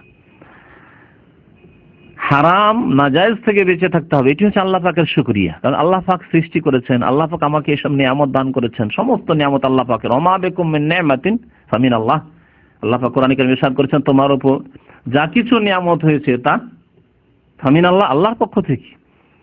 তাহলে আল্লাহ পাকের শুকরিয়া যথাযথ এই হইতে হবে যে আল্লাহ যিনি সৃষ্টি করেছেন, যিনি আমাকে কান দিয়েছেন, যিনি আমাকে চক্ষু দিয়েছেন, যিনি আমাকে হিতাহিত জ্ঞান দান করেছেন, ভালো মন্দের পার্থক্য করার আমাকে তৌফিক দান করেছেন, পাগল করেননি, খোড়া করেননি, বধির করেননি, বোবা করেননি, সে আল্লাহ পাকের শুকরিয়া আদায় করতে হবে তার হারামকৃত বস্তুগুলি থেকে, বিষয়গুলি থেকে বেঁচে থেকে, নাজায়েজ থেকে বেঁচে থেকে, এবং ফরজ অজেব আদায় করার মাধ্যমে, তারপর সুন্নত মোতাবেক চলার মাধ্যমে, অপছন্দনীয় আপত্তিকর বিষয় থেকে বেঁচে থাকার মাধ্যমে। কালিলাম মা তাশকুরুন, তোমরা খুব অল্পই শুকরিয়া আদায় করে থাকো। এখানে একটি লক্ষণীয় বিষয়, আল্লাহ পাক রব্বুল আলামিন তিনটি নিয়ামতের কথা উল্লেখ করেছেন। আল্লাহ পাকের তো অনেক নিয়ামত আছে, তাই না? শরীরে যদি দেখেন শুধু তিনটি নিয়ামত আছে। আল্লাহ কোনটি নিয়ামতের কথা বলেছেন? প্রথম সামা, শ্রবণ শক্তির কথা। তারপরে অলবাসা আবসার, দৃষ্টি শক্তির কথা আল্লাহ উল্লেখ করেছেন। তারপরে ওয়াল আফেদা, হৃদয়ের কথা, অন্তরের কথা আল্লাহ পাক উল্লেখ করেছেন। নাকের কথা উল্লেখ করলেন না, নাক বড় নিয়ামত। হাতের কথা আল্লাহ উল্লেখ করেননি, পায়ের কথা উল্লেখ করেননি। আল্লাহ পাক রব্বুল আলামিনের জবান আছে, জবানের কথা আল্লাহ পাক রব্বুল আলামিন উল্লেখ করেননি। যাতে স্বাদ গ্রহণ করছেন, যাতে আপনি কথা বলছেন, বাক শক্তি আছে, সেসবের কথা আল্লাহ পাক রব্বুল আলামিন উল্লেখ করেননি। কারণ আল্লাহ পাক সবগুলি নিয়ামত এখানে উদ্দেশ্য নয়, উদ্দেশ্য হচ্ছে যেগুলি সবচেয়ে বেশি উপকৃত হন যেগুলি নিয়ামত দিয়ে, সেগুলি আল্লাহ পাক উল্লেখ করেছেন এখানে। শরীরে যত অঙ্গ প্রত্যঙ্গ আছে তার মধ্যে সবচেয়ে বেশি উপকৃত হয় মানুষ তার হৃদয় দিয়ে। ভালো মন্দের যাচাই বাছাই করে, আমি এই কাজটা দিনের ক্ষেত্রে তো আছে, দুনিয়ার ক্ষেত্রে নেন, এই দেশে যাব না, এই ব্যবসা করব না, এই চাকরিতে থাকবো না, দেশে যাব না, এখানেই থাকবো, তাই না? হৃদয় আল্লাহ পাক রব্বুল আলামিন দান করেছেন, অন্তর দান করেছেন, কলব। তা দিয়ে ভালো মন্দ বুঝছেন, ভালোকে গ্রহণ করছেন। আপনার কোনো জায়গায় যদি আঘাত হয় তাহলে সেটা অনুভূতি হচ্ছে অন্তরে। এই অন্তরের মধ্যে রয়েছে ঈমান, অন্তর থেকে আপনি শিরক কুফরিকে বের করেছেন। অন্তরে রয়েছে ভালোবাসা, যার জন্য আল্লাহ ভালোবাসা, আল্লাহ এবং রাসূলের ভালোবাসা, মুমিনের ভালোবাসা, হ্যাঁ, আত্মীয় স্বজনের ভালোবাসা, তাদের ভালোবাসার কথা আল্লাহ পাক বলেছেন। তাহলে এই অন্তর দিয়ে মানুষ অনেক বেশি উপকৃত হয়। উপকৃত হয় মানুষ এই দৃষ্টিশক্তি চক্ষু দিয়ে খুব বেশি। উপকৃত হয় মানুষ এই শ্রবণ শক্তি দিয়ে, হ্যাঁ, শোনার শক্তি দিয়ে। যত বিদ্যা হাসিল করে মানুষ, আমরা সকলে কিছু না কিছু পড়াশোনা করেছি, কেউ কম কেউ বেশি। সমস্ত পড়াশোনা ঢুকেছে কোনখান দিয়ে? হ্যাঁ, ওস্তাদের কাছে স্কুলে পড়ে থাকলে আর মাদ্রাসায় পড়লে, হ্যাঁ, কোরআন পড়লেও আর হাদিস পড়লেও ঢুকেছে কান দিয়ে। কানের শক্তি না থাকতো কিছুই ঢুকতো না ভিতরে। শিক্ষার রাস্তা বন্ধ। ইলম যে আলো আর অজ্ঞতা যে অন্ধকার, আপনি অন্ধকারে থেকে যেতেন, কান দিয়ে ঢুকেছে। অথবা এই চোখ দিয়ে ঢুকেছে, চোখ দিয়ে পড়েছেন, কিতাব দেওয়া হয়েছে, বই দেওয়া হয়েছে, পড়েছেন। পড়ার পরে চক্ষু পড়ার পরে তখন পলবে নামিয়েছে এই কথাগুলি, অন্তরে নামিয়েছে, মুখস্থ রাখো। কানে শুনেছেন, সে সরাসরি ওস্তাদের শোনেন, আর ক্যাসেটে শুনেন, সিডিতে শুনেন, যাতেই শুনেন, আজকালকার জামানায় যেখানে শোনেন না, ভালো শুনলেন না মন্দ শোনেন, ভালোটাকে নামিয়েছেন এবং অন্তরে গ্রহণ করেছেন। আর খারাপকে কান দিয়ে শুনলেও তারপরে অন্তর বিবেক বিবেচনা করেছেন, না এটা খারাপ কথা, এটা খারাপ কাজ, সুতরাং এটা করা যাবে না, এটা মানা যাবে না। দেখেন কত উপকৃত হয়েছেন আপনি এবং আমি, আমরা সকলেই এই তিনটি নিয়ামত থেকে। আল্লাহ পাক এই তিনটি নিয়ামতের কথা উল্লেখ করে আল্লাহ তার ইহসানের কথা উল্লেখ করেছেন, অনুগ্রহের কথা। তারপর আল্লাহ পাক ইরশাদ করছেন আর এক কুদরতের কথা, কুল হুয়াল্লাযী যারাআকুম ফিল আরদ। হে নবী, আপনি বলে দেন আল্লাহ তো সেই সত্তা যার ইবাদত হওয়া উচিত। এগুলি নিয়ামত আল্লাহ পাক এইজন্য উল্লেখ করেছেন যে যিনি এই নিয়ামত দিয়েছেন তার ইবাদত করবে, তাকে সিজদা করবে, না অন্য কাউকে করবে। যিনি পেয়েছেন তোমার মত, তারা তো সৃষ্টি করেনি। কেউ বলবে যে জিলানি আমাকে কান দিয়েছে, শোনার শক্তি দিয়েছে, জিলানি আমাকে হিতাহিত জ্ঞান দিয়েছে, জিলানি আমাকে আমার দৃষ্টি শক্তি দিয়েছে। একেবারে অন্ধ, যাকে আল্লাহ পাক খতম আল্লাহ আলা কুলুবি, অন্তরে আল্লাহ পাক তালা মেরে দিয়েছে, সে বলতে পারে যে আমাকে সন্তান দান করেছে অমুক পীর। আম খুলিকু মিন গায়রি শাইইন আম হুমুল খালিকুন। আল্লাহ পাক কোরআনে কারীমে ইরশাদ করেছেন একটি আয়াতে, তারা কি এমনিতে সৃষ্টি হয়ে গেছে যেমন নাস্তিকরা বলে? আম হুমুল খালিকুন, অথবা তারা সৃষ্টি করে? কোন মানুষ সৃষ্টি করেছে? কোন শক্তি সৃষ্টি করেছে কোন মানুষ? কুল হুয়াল্লাযী, হে নবী বলে দেন, হুয়াল্লাযী, সেই আল্লাহ, জাতে পাক আল্লাহ, সেই সত্তা মাবুদ যিনি ইবাদতের হকদার, যারাআকুম ফিল আরদি, পৃথিবীতে যিনি তোমাদেরকে বিস্তৃত করে দিয়েছেন, ছড়িয়ে দিয়েছেন। যারা মানে ছড়িয়ে দেওয়া। একজনকে আল্লাহ সৃষ্টি করেন আদম আলাইহিস সালাম, দ্বিতীয় সৃষ্টি করলেন হাওয়াকে, তারপরে আল্লাহ পাক ছড়াতে ছড়াতে ছড়াতে ছড়াতে অসংখ্য মানুষকে ছড়িয়ে দিলেন। মহান আল্লাহ ইরশাদ করেছেন যে আয়াতগুলি পাঠ করা হয় আপনার সুন্নতি খুতবায়, তার মধ্যে একটি আয়াত আছে সূরা নিসার প্রথম আয়াত, ইয়া আইয়ুহান নাসু তাকু রাব্বাকুমুল্লাযী খালাকাকুম মিন নাফসিন ওয়াহিদা, মিন নাফসিন ওয়াহিদা, হ্যাঁ, এক ব্যক্তি থেকে, ওয়া খালাকা মিনহা যাওজাহা, তার বিবিকে আল্লাহ সৃষ্টি করলেন, ও বাসসা মিনহুমা, ওই দুইজন থেকে আল্লাহ পাক বাসসা মানে ছড়িয়ে দেওয়া, যারা মানে ছড়িয়ে দেওয়ার, বাসসা মানেও ছড়িয়ে দেওয়া। বাসসা মিনহুমা রিজালান কাসীরা ওয়া নিসা, বহু পুরুষকে আল্লাহ পাক পৃথিবীতে, কত পুরুষ মানুষ দুনিয়াতে, কত রকমের, কত রঙের, বেটে খাটো, শিক্ষিত অশিক্ষিত, চালাক নির্বোধ, ওয়া নিসা, অসংখ্য নারীদেরকে আল্লাহ পাক ছড়িয়ে দিলেন। বাসসা মিনহুমা রিজালান কাসীরা ওয়া নিসা। তো আল্লাহ পাক রব্বুল আলামিন ওই নিয়ামতের কথা বলছেন যে আল্লাহ পাক সেই জাত যিনি জমিনে সৃষ্টি করেছে তোমাদেরকে, ওয়া ইলাইহি তুহশারুন, যিনি তোমাদেরকে জমিনে ছড়িয়ে দিয়েছেন। আল্লাহ পাক কি হাত ছাড়া হয়ে গেছে নাকি? আল্লাহ পাক এক জায়গাতে একজন দুজন মানুষ, 10 জন 20 জন 50 জন 200-400 থাকলে সামলিয়েছিলেন, আর সারা পৃথিবীতে ছড়িয়ে দিয়েছেন। কেউ জাপানে আছে, কেউ অস্ট্রেলিয়াতে আছে, কেউ ইউরোপে, কেউ আমেরিকায়, কেউ কানাডায় আছে। আল্লাহ পাকের ক্ষমতার বাইরে চলে গেছে নাকি?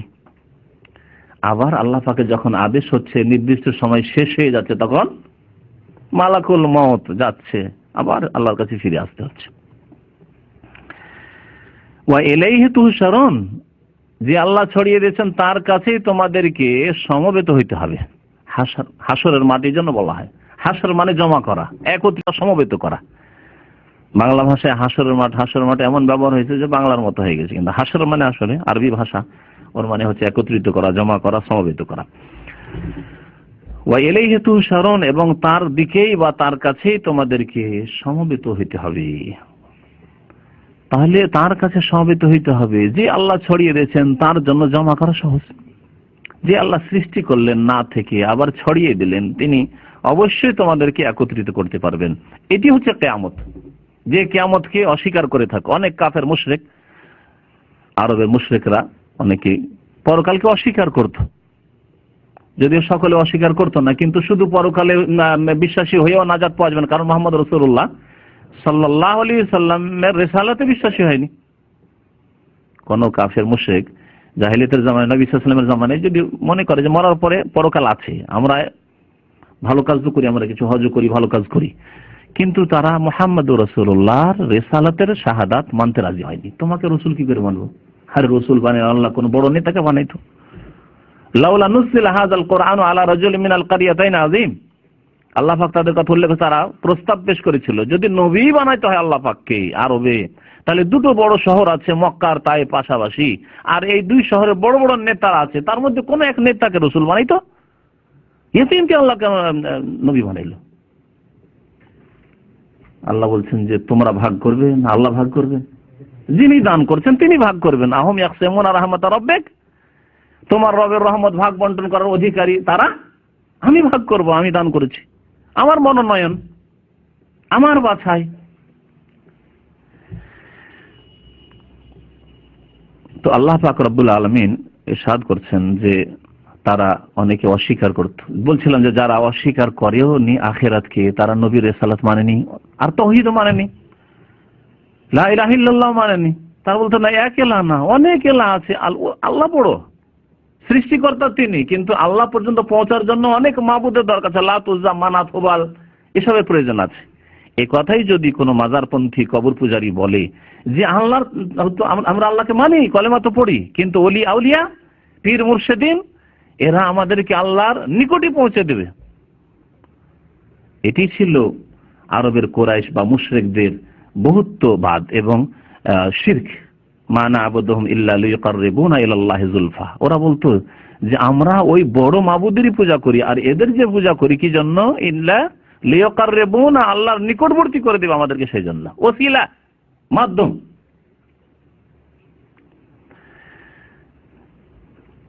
অনেকে তাদের পরকাল অস্বীকার করতো, পরকালও কিছু নাই, যেমন নাস্তিকরা আছে, পরকাল কিছু নেই।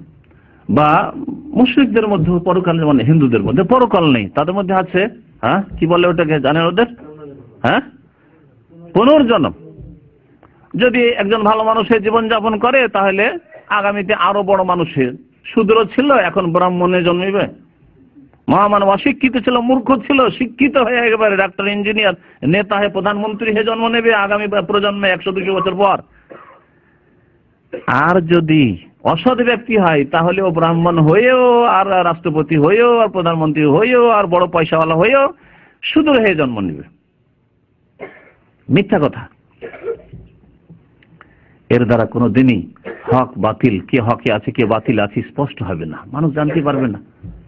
কিন্তু আখিরাত যখন হয়ে যাবে, হাসরের মাঠে বিচার হয়ে যাবে, হক স্পষ্ট হয়ে যাবে যে কারা হক পথে ছিল, কারা সত্য পথে ছিল, কারা আল্লাহ পাক রব্বুল আলামিনের মনোনীত দ্বীনের উপর, ধর্মের উপর ছিল। তো আল্লাহ পাক রব্বুল আলামিনের পরকালকে যারা অস্বীকার করেছে তারা চ্যালেঞ্জ করতো নবী করিম সাল্লাল্লাহু আলাইহি সাল্লামকে। আল্লাহ পাক ওই কথা উল্লেখ করেছে, তোমরা চ্যালেঞ্জ করছো। আল্লাহ পাক রব্বুল আলামিনের কাছে কিয়ামত কায়েম করা খুব সহজ। ওয়ায়াকুলুনা মাতা হাযাল ওয়াদ, আর তারা বলে থাকে, মানে কাফের মুশরিকরা বলে থাকে, মাতা হাযাল ওয়াদ, এই যে ওয়াদা বারবার বলছো যে কিয়ামত হবে, কিয়ামত হবে, একদিন বিচার হবে, ভালো করো পাবে আর মন্দ করো তার শাস্তি হবে, এই ওয়াদা কখন পুরো হবে মুহাম্মদ সাল্লাল্লাহু আলাইহি ওয়াসাল্লাম? এইভাবে তারা অনেকে ঠাট্টা বিদ্রূপ করত। ইন কুনতুম সাদিকিন, তোমরা যদি সত্যবাদী হও, মুহাম্মদ তুমি যদি সত্যবাদী হও, তোমার সাথী সঙ্গীরা যদি আবু বকর ওমর যারা তোমার সঙ্গী সাহাবী তারা যদি সত্যবাদী হও, কখন? দেখাও দেখি বা জানাও দেখি ওর ডেটটা, তারিখ কখন। আল্লাহ পাক রব্বুল বলছেন যে কিয়ামতের তারিখ আমি নবীকেও জানাইনি, আর নবীর এই ক্ষমতাতেও নেই যে তিনি জানাবেন। আর না জানাতে পারলেই যে কিয়ামত হবে না এমন কথা নেই। আসল বিষয় এই না যে তারিখ বলে দিলেই সেটা সত্য, এটা আসল বিষয় নয়। তাফসীরকারগণ বলছেন যে কোনো কিছুর তারিখ বলে দিলেই যে সত্য শুধু তা না, বরং সত্য বিষয় সেটি যার দলিল প্রমাণ আছে। আল্লাহ পাকের সৃষ্টিগত বহু দলিল প্রমাণ লিখেছেন আল্লাহ পাকের একত্বের, আখিরাতের, এবং আমাদের কাছে দলিল হচ্ছে আল্লাহ পাকের কথা, তাঁর রাসূল সাল্লাল্লাহু আলাইহি ওয়াসাল্লামের কথা। যেই রাসূলুল্লাহ সাল্লাল্লাহু আলাইহি ওয়াসাল্লাম সম্পর্কে মক্কার মুশরিকরা কোনোদিন এই কথা বলতে পারেনি 40 বছর পর্যন্ত, এই মুহাম্মদ জীবনে একবার মিথ্যা কথা বলেছে না? পেরেছিল? যদি পারতো তাহলে কি তারা এই উপাধি দিত সাদেক আর আমিন, চিরসত্যবাদী এবং বিশ্বস্ত ব্যক্তি? কাফের মুশরিকরা তাদের আমানতগুলি মুহাম্মদ সাল্লাল্লাহু আলাইহি ওয়াসাল্লামের ঘরে জমা রাখতো হিজরতের সময়। আলী রাদিয়াল্লাহু তাআলা ওকে সব দায়িত্ব বুঝিয়ে দিয়েছেন যে এই আমানতগুলি ওদের দিয়ে দিবেন, দুশমনদের, শত্রুদের, যারা খুন করার জন্য বাড়ি ঘেরাও করেছে তাদের। তারপরে বিশ্বাসঘাতকতা করে খেয়ানত করে নিয়ে পালিয়ে যাননি যে তোরা মারবি, তোদের সব নিয়ে যাব, এটা করেননি। 40 বছর পর্যন্ত নবী সাল্লাল্লাহু আলাইহি ওয়াসাল্লাম সম্পর্কে কোন ইশারাও তাদের করার ক্ষমতা হয়নি যে জীবনে একবার কোন একটা খারাপ কাজে জড়িত হয়েছে। আর যখনই বলেন কুলু লা ইলাহা ইল্লাল্লাহ তুফলিহু, বলো আল্লাহ ছাড়া কেউ সত্য মাবুদ নেই, তোমরা তাতেই মুক্তি পাবে, না হলে কোনো মুক্তি নেই তোমাদের আল্লাহর আযাব থেকে, জাহান্নাম থেকে, আল্লাহর গজব থেকে। তখন বলল সাহিরুন কাযযাব, হয় জাদুকর আর না হলে মিথ্যুক, না মজনুন। এগুলি কি করার জন্য? হেয় প্রতিপন্ন করার জন্য, আসলে অন্তর থেকে এই কথা নয়। অনেকের অন্তর থেকে কথা ছিল না, বরং এগুলি শয়তানি ছিল যে মানুষকে বিভ্রান্ত করার জন্য কখন একে পাগল বলে দাও, হেয় প্রতিপন্ন করো, তাহলে লোকেরা, সমাজের লোকেরা ওকে মানবে না। জাদুকর বলে দাও, জাদুকরের কথা কে মানে? মিথ্যুক বলে দাও, তাহলে মিথ্যুকের কথা কে মানবে? এইভাবে লোকজনকে সত্য থেকে দূরে রাখো। আর কিছু লোক মূর্খ ছিল, ওটা খাই মোটা বুঝে, বুঝারও চেষ্টা করে না, মনে করতো যে হইতে পারে যে জাদুকর, হতে পারে যে মৃত্যুক, হতে পারে যে পাগলামি করছে। আল্লাহ পাক রব্বুল বলছেন যে তারা চ্যালেঞ্জ করে, বলে দাও, কুল, হে নবী সাল্লাল্লাহু আলাইহি ওয়াসাল্লাম, এর উত্তর বলে দাও যে তোমাদেরকে আমি তারিখ বলার জন্য আসিনি যে কোন সালে হবে আর কোন তারিখে কিয়ামত হবে। ইন্নামাল ইলমু ইনদাল্লাহ, চূড়ান্ত জ্ঞান কিয়ামতের, যে কিয়ামত কোন সালে হবে আর কোন তারিখে হবে, আল্লাহ পাকের নিকটে এর জ্ঞান রয়েছে। ইন্নামাল ইলমু ইনদাল্লাহ, নিশ্চয় এই কিয়ামতের জ্ঞান আল্লাহ পাকের নিকটে রয়েছে। আল্লাহ পাক এই জ্ঞানকে নিজের জন্য খাস করেছেন। সূরা লুকমানের শেষ আয়াতে ইন্নাল্লাহা ইনদাহু ইলমুস সাআহ ওয়া ইউনাজ্জিলুল গায়স ওয়া ইয়ালামু মা ফিল আরহাম ওয়া মা তাদরি নাফসুন মাযা তাকসিবু গাদা ওয়া মা তাদরি নাফসুন বিআইয়ি আরদিন তামুত। 5টি বিষয় আল্লাহ পাক উল্লেখ করেছেন গায়বের, অদৃশ্যের। আর এই 5টি বিষয়কে নবী করিম সাল্লাল্লাহু আলাইহি ওয়াসাল্লাম তার হাদিসে কি বলেছেন বলতে পারেন কেউ? মাফাতিহুল গায়ব, গায়বের চাবি। এমন গায়েব, অদৃশ্য, যার চাবি একমাত্র আল্লাহ পাক রব্বুল আলামিনের কাছে আছে, কেউ জানে না। তার প্রথম কি হচ্ছে? ইন্নাল্লাহা ইনদাহু ইলমুস সাআহ, নিশ্চয় আল্লাহ পাক রব্বুল আলামিনের নিকট কি রয়েছে? কিয়ামতের জ্ঞান রয়েছে। ইলমুস সাআহ, কিয়ামতের একটা নাম হচ্ছে আস-সাআহ। ইয়াসআলুনাকা আনিস সাআহ, তারা কিয়ামত সম্পর্কে জিজ্ঞাসা করে, আইয়ানা মুরসাহ, কখন তা অনুষ্ঠিত হবে? আল্লাহ পাক বলছেন যে এর ইলম একমাত্র আমার কাছে রয়েছে। ওয়া ইন্নামা আনা নাযীরুম মুবিন, এবং হে নবী বলে দাও যে আমি তো একমাত্র কি সুস্পষ্ট সতর্ককারী। নাযীর সতর্ককারী, আর মুবিন সুস্পষ্ট, স্পষ্ট ভাষায়, কোনো জড়তা নেই ভাষায়, কোনো অস্পষ্টতা নেই, কোনো বাঁকা কথা নয়, সোজা কথাই বলছি। আমি তোমাদেরকে সতর্ক সাবধান করার জন্য এসেছি। কাল কিয়ামতে মরে যাওয়ার পরে আর বলতে পারবেন না যে হায় আমাদের তো কেউ জানেনি, আমরা তো অজ্ঞ থেকে গেছিলাম, আমরা জানি না, তো কি করে আমরা সংশোধন করব? স্পষ্ট ভাষায় বলতে এসেছি যে লা ইলাহা ইল্লাল্লাহ মেনে নাও, মুহাম্মদকে রাসূলুল্লাহ মেনে নাও, তাহলে তাতেই তোমাদের রেহাই রয়েছে, রক্ষা রয়েছে। আখিরাতে বিশ্বাসী হয়ে যাও, 5 ওয়াক্ত নামাজ পড়ো। আমি যা বলছি তা আল্লাহর পক্ষ থেকে বলছি, কোরআনে কারীম আল্লাহর পক্ষ থেকে, আল্লাহর কিতাব নাযিল হচ্ছে, বিশ্বাস করে নাও। ওয়া ইন্নামা আনা নাযীরুম মুবিন, আমি সুস্পষ্ট সতর্ককারী মাত্র, এর বেশি আর কিছু নয়। আমি না মাবুদ, উপাস্য যে আমার উপাসনা করতে বলছি, আমাকে সেজদা করতে বলছি, আর না আমি গায়েবের চাবিকাঠি রাখি যে আমি গায়েব খুলে বলে দেব যে অমুক তারিখ অমুক সালে কিয়ামত হবে। এসব কথা বলা আমার কাজ নয়, আল্লাহ পাকের নিকটের জ্ঞান রয়েছে।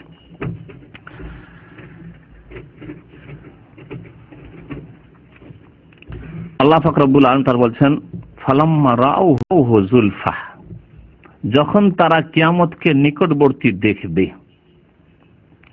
ফালাম্মা রাউহু যুলফা, এই যারা চ্যালেঞ্জ করেছিল, যারা বারবার নবী সাল্লাল্লাহু আলাইহি ওয়াসাল্লামকে বলেছিল, বা এখন আজকালকার জামানায় যারা আরে পরকাল পরকাল, এগুলো হুজুরদের কথা। এক শ্রেণীর মুনাফিক শ্রেণীর, জন্মগত যারা মুসলমান কিন্তু ঈমান ইসলাম বিশ্বাসী নয়, আখিরাতে বিশ্বাসী নয়, তাদের অবস্থা এরকম।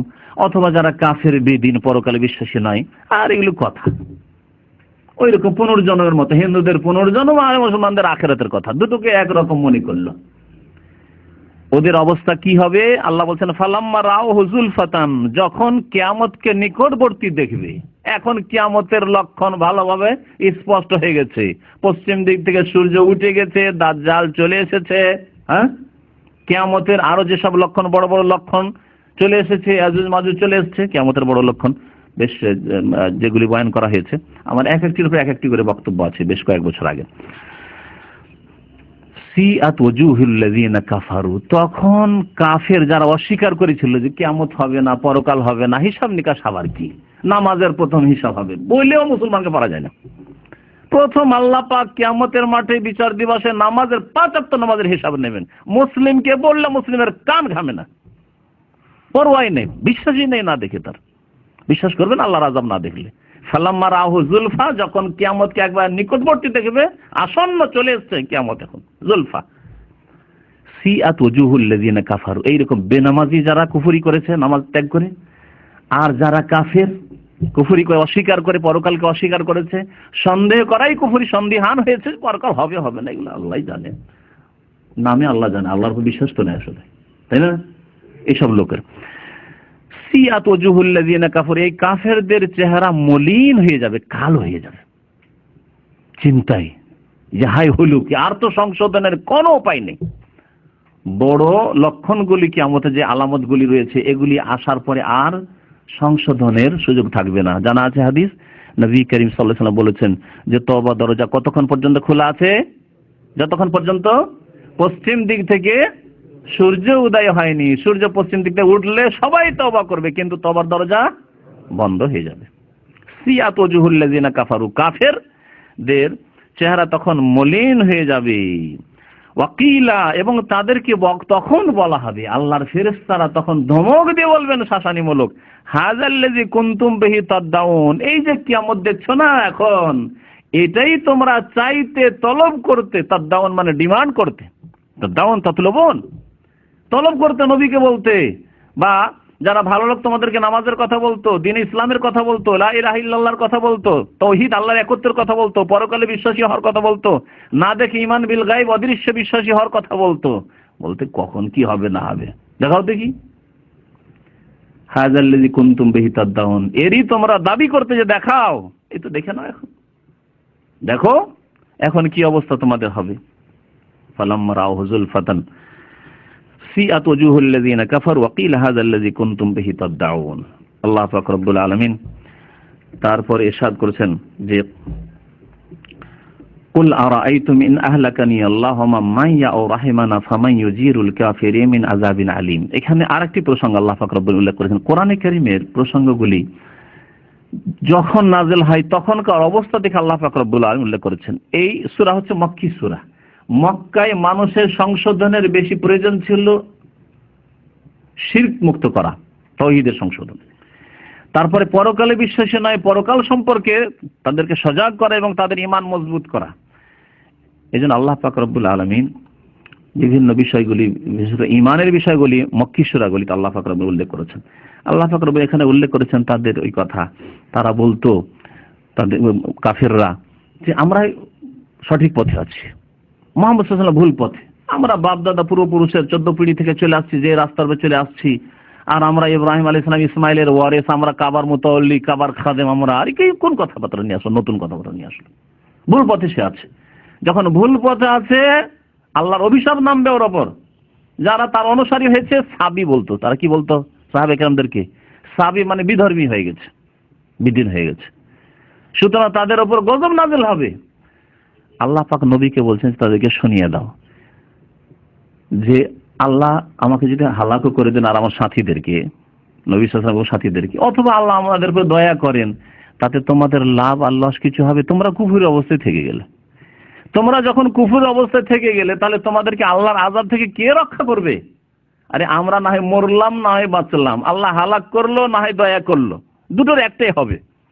কিন্তু তোমাদের কি হবে? তোমরা যে কুফরের অবস্থায় থেকে গেলে, ইসলামে এলে না, ইমানে আসলে না, পরকালে বিশ্বাসী হলে না, আল্লাহর তাওহীদ করতে বিশ্বাসী হলে না, তোমরা তো নিজের কিছু ফায়দা করো, নিজেকে উপকৃত করো। তাই আল্লাহ পাক ইরশাদ করেছেন, কুল, হে নবী বলে দেন, আর আয়াত আচ্ছা বলো তো, ইন আহলাকানি আল্লাহ, আল্লাহ যদি আমাকে ধ্বংস করে দেন, ওয়ামা মাইয়া, এবং আমার সঙ্গী সাথীদেরকে ধ্বংস করে দেন, যারা আমার সাথে রয়েছেন মানে সাহাবায়ে কেরাম, তাদেরকে ধ্বংস করে দেন, যেটা তোমরা আশা করছো যে মুহাম্মদ এবং মুহাম্মাদের সাথী এরা যেহেতু ভুল পথে আছে, আল্লাহ অবশ্যই একদিন কোনো গজব নাযিল করবে, এদেরকে ধ্বংস করবে, এবং এদের ওপর লাত উজ্জা মানাতের মার পড়বে, হুবলের আমাদের দেবী দেবতার মার পড়বে। বলে না অনেকে আজকাল যদি কোনো পীরের বিরুদ্ধে বলে দেন, মাজারের বিরুদ্ধে বলে দেন, আটরসির বিরুদ্ধে, মাস মাইন্ডার বিরুদ্ধে, শাহজালাল, এগুলি জায়গায় যাওয়া শিরক, এরকম কথাবার্তা বললে কখন যে মায়ের পড়বে, পীর বাবার মায়ের পড়বে। একই মুশরিকানা আকীদা, মক্কার মুশরিকরা এসব আকীদায় রাখতো। তাই আল্লাহ পাক নবীকে বলছেন যে আল্লাহ যদি আমাকে হালাকও করে দেন এবং আমার সাথী সঙ্গীদেরকে হালাক করে দেন, আও রাহিমানা, অথবা আমাদের উপর দয়া করেন, আল্লাহ পাক রহমান রহিম, তিনি দয়া করেন এবং আল্লাহ আমাদেরকে হেফাজতে রাখেন, আর অবশ্যই রেখেছেন আর রাখবেন, ফামাই ইউজিরুল কাফিরিনা মিন আযাবিন আলিম, তাহলে তোমরা শোনাও যে কে রক্ষা করবে কাফেরদেরকে। আজারা ইউজিরু মানে স্মরণে নেওয়া, পানাহে রাখা, রক্ষা করা। এই জন্য আমরা একটি দোয়া বলি, আল্লাহুম্মা আজিরনা মিনান নার, বলি না, আল্লাহ আমাদেরকে জাহান্নাম থেকে রক্ষা করো, বাঁচাও। ফামাই ইউজিরুল কাফিরিনা, কাফেরদেরকে কে রক্ষা করবে, মিন আযাবিন আলিম, যন্ত্রণাদায়ক আযাব থেকে, কঠোর যে শাস্তি রয়েছে সে শাস্তি থেকে কাফেরদের বাঁচাবে কে? তোমরা তার ঈমান নিয়ে আসলে না। আরে আমাদের দুটোর একটাই হবে, হয় ধ্বংস করবেন, না আল্লাহ হেফাজত করবেন, রহম করবেন। আর তোমাদের কি হবে? তোমরা তো কুফরের অবস্থায় থেকে গেলে, লাভ তো আর কিছু হলো না। এই কথা আল্লাহ পাক নবীকে বলতে বলছেন তাদেরকে। কুল হুয়ার রহমান, কাফেরদেরকে যন্ত্রণাদায়ক আযাব থেকে একমাত্র রক্ষা করতে পারেন আল্লাহ পাক রব্বুল আলামিন। কখন রক্ষা করবেন? যখন তার প্রতি ঈমান নিয়ে আসবে, পরকালের প্রতি ঈমান নিয়ে আসবে। কুল হুয়ার রহমান, তিনি তো রহমান, দয়াবান, আমান্না বিহি, তার প্রতি আমরা ঈমান নিয়ে এসেছি। নবী করিম সাল্লাল্লাহু আলাইহি ওয়াসাল্লাম কে আল্লাহ বলছেন যে বলে দেন যে আমরা তার প্রতি ঈমান নিয়ে এসেছি, আমার সাথী সঙ্গীগণ ঈমান নিয়ে এসেছি। ওয়া আলাইহি তাওয়াক্কালনা, এবং তার প্রতি আমরা আস্থা ভরসা রাখি। ঈমান নিয়ে এসেছি, ঈমান নিয়ে আসা মানে শুধু কলিমা পড়া নয়। আজকালকার মুসলিমও ঈমান নিয়ে আসার অর্থ বোঝে। ঈমান নিয়ে আসা মানে যেসব বিষয়গুলি বিশ্বাস করতে বলেছেন আল্লাহ পাক রব্বুল আলামিন এবং তার রাসূল সাল্লাল্লাহু আলাইহি ওয়াসাল্লাম, তা কি করা? বিশ্বাস করা। এবং ঈমানের অন্তর্ভুক্ত হচ্ছে তাওয়াক্কুল, ভরসা।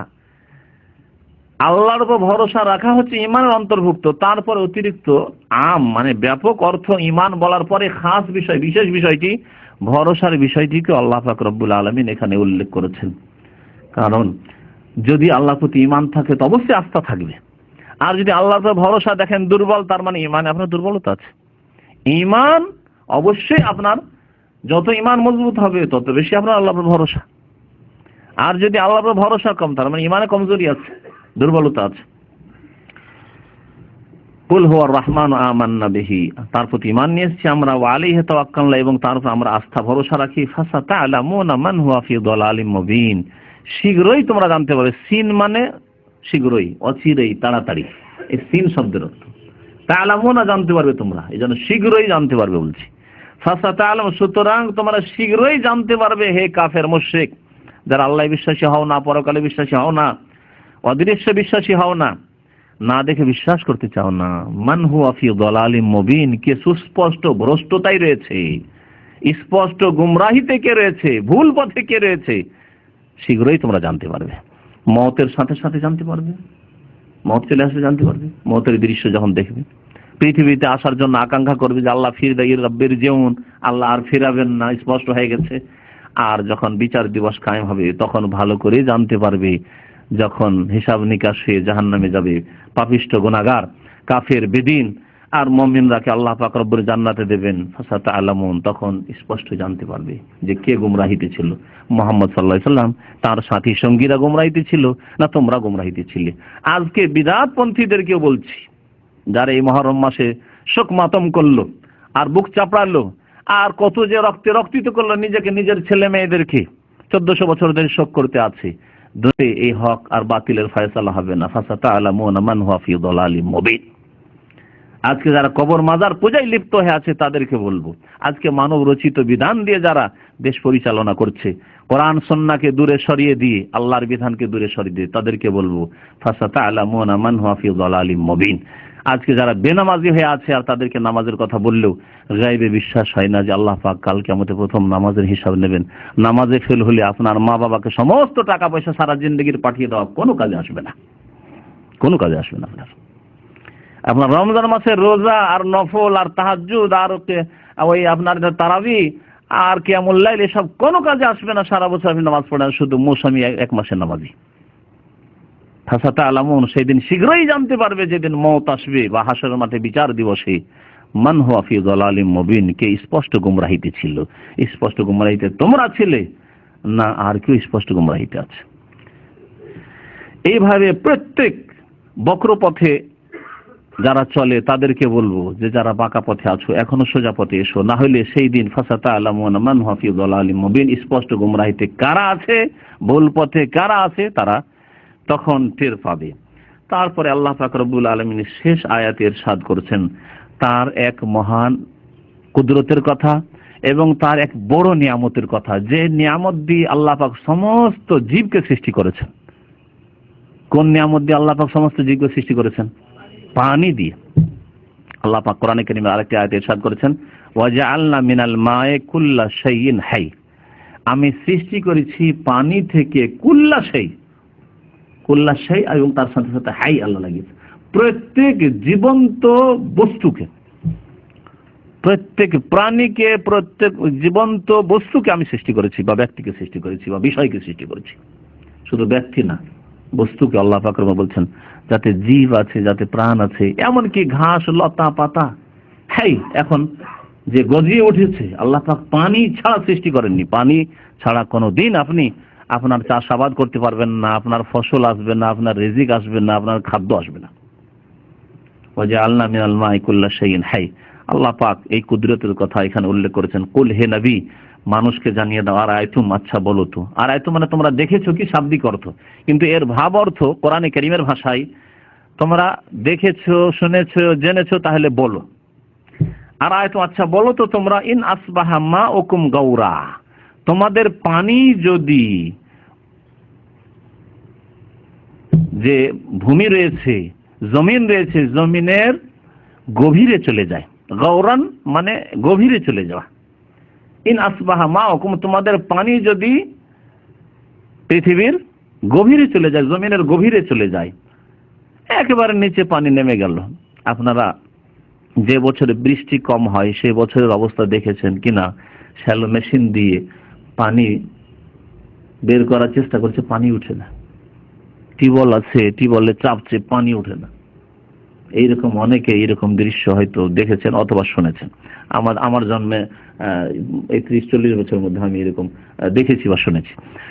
তো আল্লাহ পাক রব্বুল আলামিন সামান্য আছে আশেপাশে পানি, একটু দূরে চলে গেছে, তাতে এই অবস্থা হয়েছে। তাই আল্লাহ পাক যদি ভূগর্ভে নামিয়ে দেন, আরো ভূগর্ভের গভীরে যদি নামিয়ে দেন, কুল, হে নবী বলে দেন তাদের, আর আয়তুম, আচ্ছা বলো তো, ইন আসবাহা মাউকুম গাওরা, তোমাদের পানি যদি ভূগর্ভের গভীরে চলে যায়, ফামাইয়াতিকুম বিমাইম মাইন, তাহলে কোন ব্যক্তি রয়েছে, কোন ক্ষমতা রয়েছে, ফামান কে রয়েছে, ইয়াতিকুম তোমাদের কাছে নিয়ে আসবে, বিমাইম মাইন প্রবাহমান পানি। মা পানি, আর মাইন বলা হয় এমন পানি যেটা চলমান বা প্রবাহমান। দেখবেন যেগুলো পানি নিচে থেকে উঠে সেগুলো বয়ে যায়। তো এই প্রবাহমান পানিকে কে নিয়ে এসে দিতে পারে? আর সবচাইতে পরিষ্কার পরিচ্ছন্ন পানি হচ্ছে প্রবাহমান পানি। পুকুরের পানি পরিষ্কার না, থেমে থাকা পানি পরিষ্কার পরিচ্ছন্ন নয়, ময়লা আবর্জনা পড়তে আছে, ওখানেই জমে আছে। যদি ময়লা আবর্জনা যদি নাপাকি নাও ফেলে, তবুও ধুলো বালি এই সেই খড়কুটা লতা পাতা গাছের পাতা পড়ে খারাপ হয়ে যাচ্ছে, কিন্তু নদীর পানি দেখছেন, হ্যাঁ, প্রবাহিত পানি পরিষ্কার যাচ্ছে অধিকাংশ সময়। তারপরে মাটির তলা থেকে যে পানি উঠছে, প্রবাহমান পানি, সে পানি কত পরিষ্কার। আল্লাহ পাক রব্বুল বলছেন যে কোন শক্তি আছে যে তোমাদের জন্য প্রবাহমান পানি নিয়ে এসে দিতে পারে, আর এই পানি ছাড়া তোমাদের জীবন চলতেই পারে না অচল অবস্থায়। একমাত্র আল্লাহ পাক রব্বুল আলামিন, কুল হুয়ার রহমান, ওই রহমান দয়াবান ছাড়া আর কেউ এই পানি নিয়ে এসে দিতে পারে না। সুতরাং সে আল্লাহ ছাড়া কার ইবাদতবন্দি করবে, সে আল্লাহ ছাড়া কার কাছে চাইবে, সে আল্লাহ ছাড়া কার কাছে দোয়া করবে, সে আল্লাহ ছাড়া কার উপর আস্থা ভরসা করবে, সে আল্লাহ ছাড়া কার প্রতি ঈমান নিয়ে আসবে। আল্লাহ পাক রব্বুল আলামিন যেন আমাদের গুনাহ খাতা মাফ করে দেন, অতীতে যা ভুল হয়েছে। আল্লাহ পাক আমাদেরকে ফরজ ওয়াজিব আদায় করার তৌফিক দান করেন। আল্লাহ পাক রব্বুল আলামিন আমাদেরকে হারাম নাজায়েজ কাজ থেকে, অন্যায় কাজ থেকে বেঁচে থাকার তৌফিক দান করেন। আল্লাহ আমাদেরকে 5 ওয়াক্ত নামাজ কায়েম করার জন্য তৌফিক দান করেন। আল্লাহ পাক রব্বুল আলামিন তার প্রতি ঈমানকে আমাদের মজবুত করে দেন, আমাদের গায়বের ঈমানকে আল্লাহ পাক আরো যেন মজবুত করে দেন, আমাদের আমলকে সুন্দর করার জন্য তৌফিক দান করেন। এখান থেকেই সূরা মুলকের তাফসীর শেষ হলো। ইনশাআল্লাহ তাআলা আগামী সপ্তাহে সূরাতুল কালামের তাফসীর শুরু হবে। আল্লাহ পাক রব্বুল আলামিন যেন আমাদেরকে কোরআনুল কারীম বোঝার এবং তার দ্বারা আমাদের সংশোধন করার, তার দিকে মানুষকে দাওয়াত দেওয়ার এবং আমাদের নিজের জীবনে সংশোধন করার, নিজের সৎ আমলের তৌফিক যেন দান করেন। আল্লাহ পাক রব্বুল আমাদের আত্মীয় স্বজনদের আল্লাহ পাক রব্বুল আলামিন যেন ঈমান আমলের তৌফিক দান করেন। যারা বালা মুসিবতে রয়েছেন তাদের বালা মুসিবত আল্লাহ পাক যেন দূর করেন। আমিন ইয়া রাব্বাল আলামিন। ওয়া সাল্লাল্লাহু আলা নবিয়িনা মুহাম্মদ ওয়া আলা আলিহি ওয়া সাহবিহি আজমাইন। আজকে সময় আছে 15 মিনিট, যদি কোনো প্রশ্ন থাকে তো দিতে পারেন, লিখে দিলে ভালো হয়, তাতে যাতে হইচই না হয়। কাগজগুলো দেন। অসুবিধা নেই, 2-1টা প্রশ্ন মৌখিক হোক আর লিখে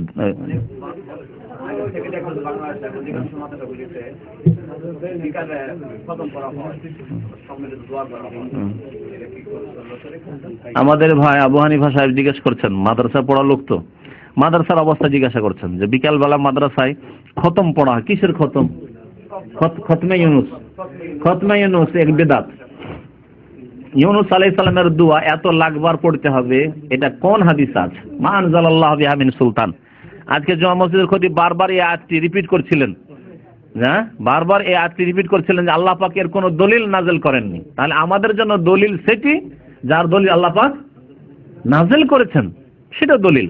আর মানুষ করছে, মাদ্রাসায় খতম হচ্ছে বা কোনো ওজিফার কিতাব আছে, সেটি দলিল নয় যদি কোরআন এবং হাদিসে না থাকে।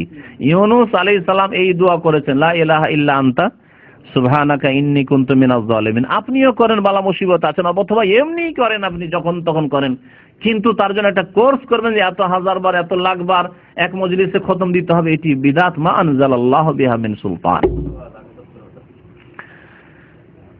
সোয়া লাখ না, 1.25 লাখের বিদআত। জি, এইরকমই যতগুলি খতম আছে অথবা এই যে বানানো দুরুদ আছে ওজিফার কিতাবে, সেগুলি বিদআত। বাকি আপনি বিকালবেলা আল্লাহ পাকের কাছে দোয়া করছেন, সকাল সন্ধ্যা আল্লাহর তাসবিহ করো, কোরআনে কারীম আছে ওয়াসাব্বিহ বিল আশি ওয়াল ইবকার, সকাল বিকাল আল্লাহ পাককে ডাকো। সুতরাং আপনি আল্লাহ পাকের কাছে দোয়া করেন, সে নির্জনী দোয়া করেন, আপনার যে কোনো দোয়া করেন, বিদআত নয়, কারণ এটি নফল ইবাদতবন্দি করছেন। কিন্তু যখন আপনি ওর কোর্স বেঁধে নেবেন যে এতবার অমুক দোয়াটি পড়ব, বিদআত, কারণ এইভাবে নবী করিম সাল্লাল্লাহু আলাইহি সাল্লাম করেননি। মসজিদের ভিতরে বিক্রি না হওয়া উচিত। নবী সাল্লাল্লাহু আলাইহি সাল্লাম বলেছেন যে বরকত হয় না মসজিদে বিক্রি করলে, বা তোমরা বরকতের দোয়া দিও না। সুতরাং মসজিদের বাইরে বিক্রি করবেন, যা কিছুই হোক। সাধারণত অন্য দুনিয়ার কিছু বিক্রি করে না, হয়তো কোনো কিতাব বা এইরকম হয়তো বিক্রি করেছে যারা, তারাও বলছে যে মসজিদের বাইরে হলে ভালো। এক ভাই প্রশ্ন করেছেন যে হাসরের ময়দানে আল্লাহ পাক যখন ফেরেশতাদেরকে হুকুম করবেন জাহান্নামকে নিয়ে আসার জন্য, তখন তারা শিকলাবদ্ধ জাহান্নামকে টেনে নিয়ে আসবেন, এবং তা দেখে মানুষ এত ভীত ভয় হয়ে পড়বে, এবং তখন মহানবী সাল্লাল্লাহু আলাইহি ওয়াসাল্লাম জাহান্নামের ভয়ে ভীত হয়ে দৌড় দিবেন। এটা কি সত্য কিনা, নাকি তথ্য সবটাই মিথ্যা? সত্যি হলে জাহান্নামকে লাগাম লাগিয়ে নিয়ে আসা হবে, এই হাদিস সহিহ। বাকি শেষখানে যে নবী সাল্লাল্লাহু আলাইহি ওয়াসাল্লাম ভীত হবেন, আল্লাহু আলাম। বাকি নবী করিম সাল্লাল্লাহু আলাইহি ওয়াসাল্লাম বলবেন, আর এবং সমস্ত আম্বিয়া বলেন রব্বে সাল্লিম সাল্লিম, আল্লাহ আমার হেফাজত করো, হেফাজত করো, সহি সালামতে রাখো। ওই শব্দ হইতে এসছে, আপনি একটু অন্য ভাষায় লিখেছেন রব্বে সাল্লিম সাল্লিম, আল্লাহ বাঁচাও বাঁচাও বাঁচাও, রক্ষা করো রক্ষা করো। বলবেন কালাম ও রসুল ইয়াউমাইযিন রব্বে সাল্লিম সাল্লিম, বুখারীতে হাদিস, গত কিছুদিন আগে পড়িয়েছি আমি হাদিসটা। আল্লাহ তুমি হেফাজত করো, আল্লাহ হেফাজত করো। জি, সবাই নিজের নাফসি নাফসি করবেন। নবী করিম সাল্লাল্লাহু আলাইহি ওয়াসাল্লামকে যখন সুপারিশের অনুমতি দেওয়া হবে সেজদা পড়ে তখন সুপারিশ করবেন, কিন্তু সমস্ত আম্বিয়া কেরাম কালাম রাসূল বলা হয়েছে, আল্লাহ বলবে আল্লাহ তুমি হেফাজত করো। জি। জান্নাত এবং জাহান্নাম কয়টি? এক ভাই বলেছেন জান্নাত 8টি এবং জাহান্নাম 7টি। 8টি 7টি এসব নয়, 8টি দরজা আছে জান্নাতের বলা হয়েছে, আর জাহান্নামের 7টি স্তর আছে বলা হয়েছে। আর স্তর মানে যে 7টি জাহান্নাম আলাদা আলাদাই তো না, স্তর বলা হয়েছে। তার মধ্যে নিম্ন স্তর আছে, মধ্য স্তর আছে, বিভিন্ন স্তর আছে। ইন্নাল মুনাফিকিনা ফি দারকিল আসফালি মিনান নার। মুনাফিক যারা, অন্তরের কপট মুনাফিক মানে একদিন ওয়াদা খেলাপি করলো, আপনাকে টাকা দিতে চেয়েছিলে, ভাই তোমাকে 1000 টাকা ধার দেওয়ার দিতে বলে, তুমি তো মুনাফিক, জাহান্নামের একেবারে নিচে থাকবে। হ্যাঁ, সুবিধাবাদী, আপনাকে টাকাটা দিল না যেন মুনাফিক, একেবারে জাহান্নামের নিচে নামিয়ে দিলেন, তাই না? এইরকম নয়, বরং আকীদার যারা বিশ্বাসের মুনাফিক, অন্তরে বিশ্বাস নেই, অন্তরে ইসলামের শত্রুতা, ইসলামের ক্ষতি হলে খুশি হয়, কিন্তু হয়তো দুনিয়ার স্বার্থে, নেতৃত্বের স্বার্থে, অথবা নিজের জানমালের হেফাজতের জন্য মুসলমান হয়ে গেছে বা ইসলামের দাবি করে। এইরকম মুনাফিক যুগে যুগে অনেক থেকেছে মুসলিম সমাজে। যেমন মদিনার মুনাফিক, রাইসুল মুনাফিক, অনেক মুনাফিকদের নেতা নবী সাল্লাল্লাহু আলাইহি ওয়াসাল্লাম আব্দুল্লাহ বিন উবাই মুনাফিক ছিল। তো এদের সম্পর্কে বলা হয়েছে, এদের অনুসারীদের সম্পর্কে বলা হয়েছে।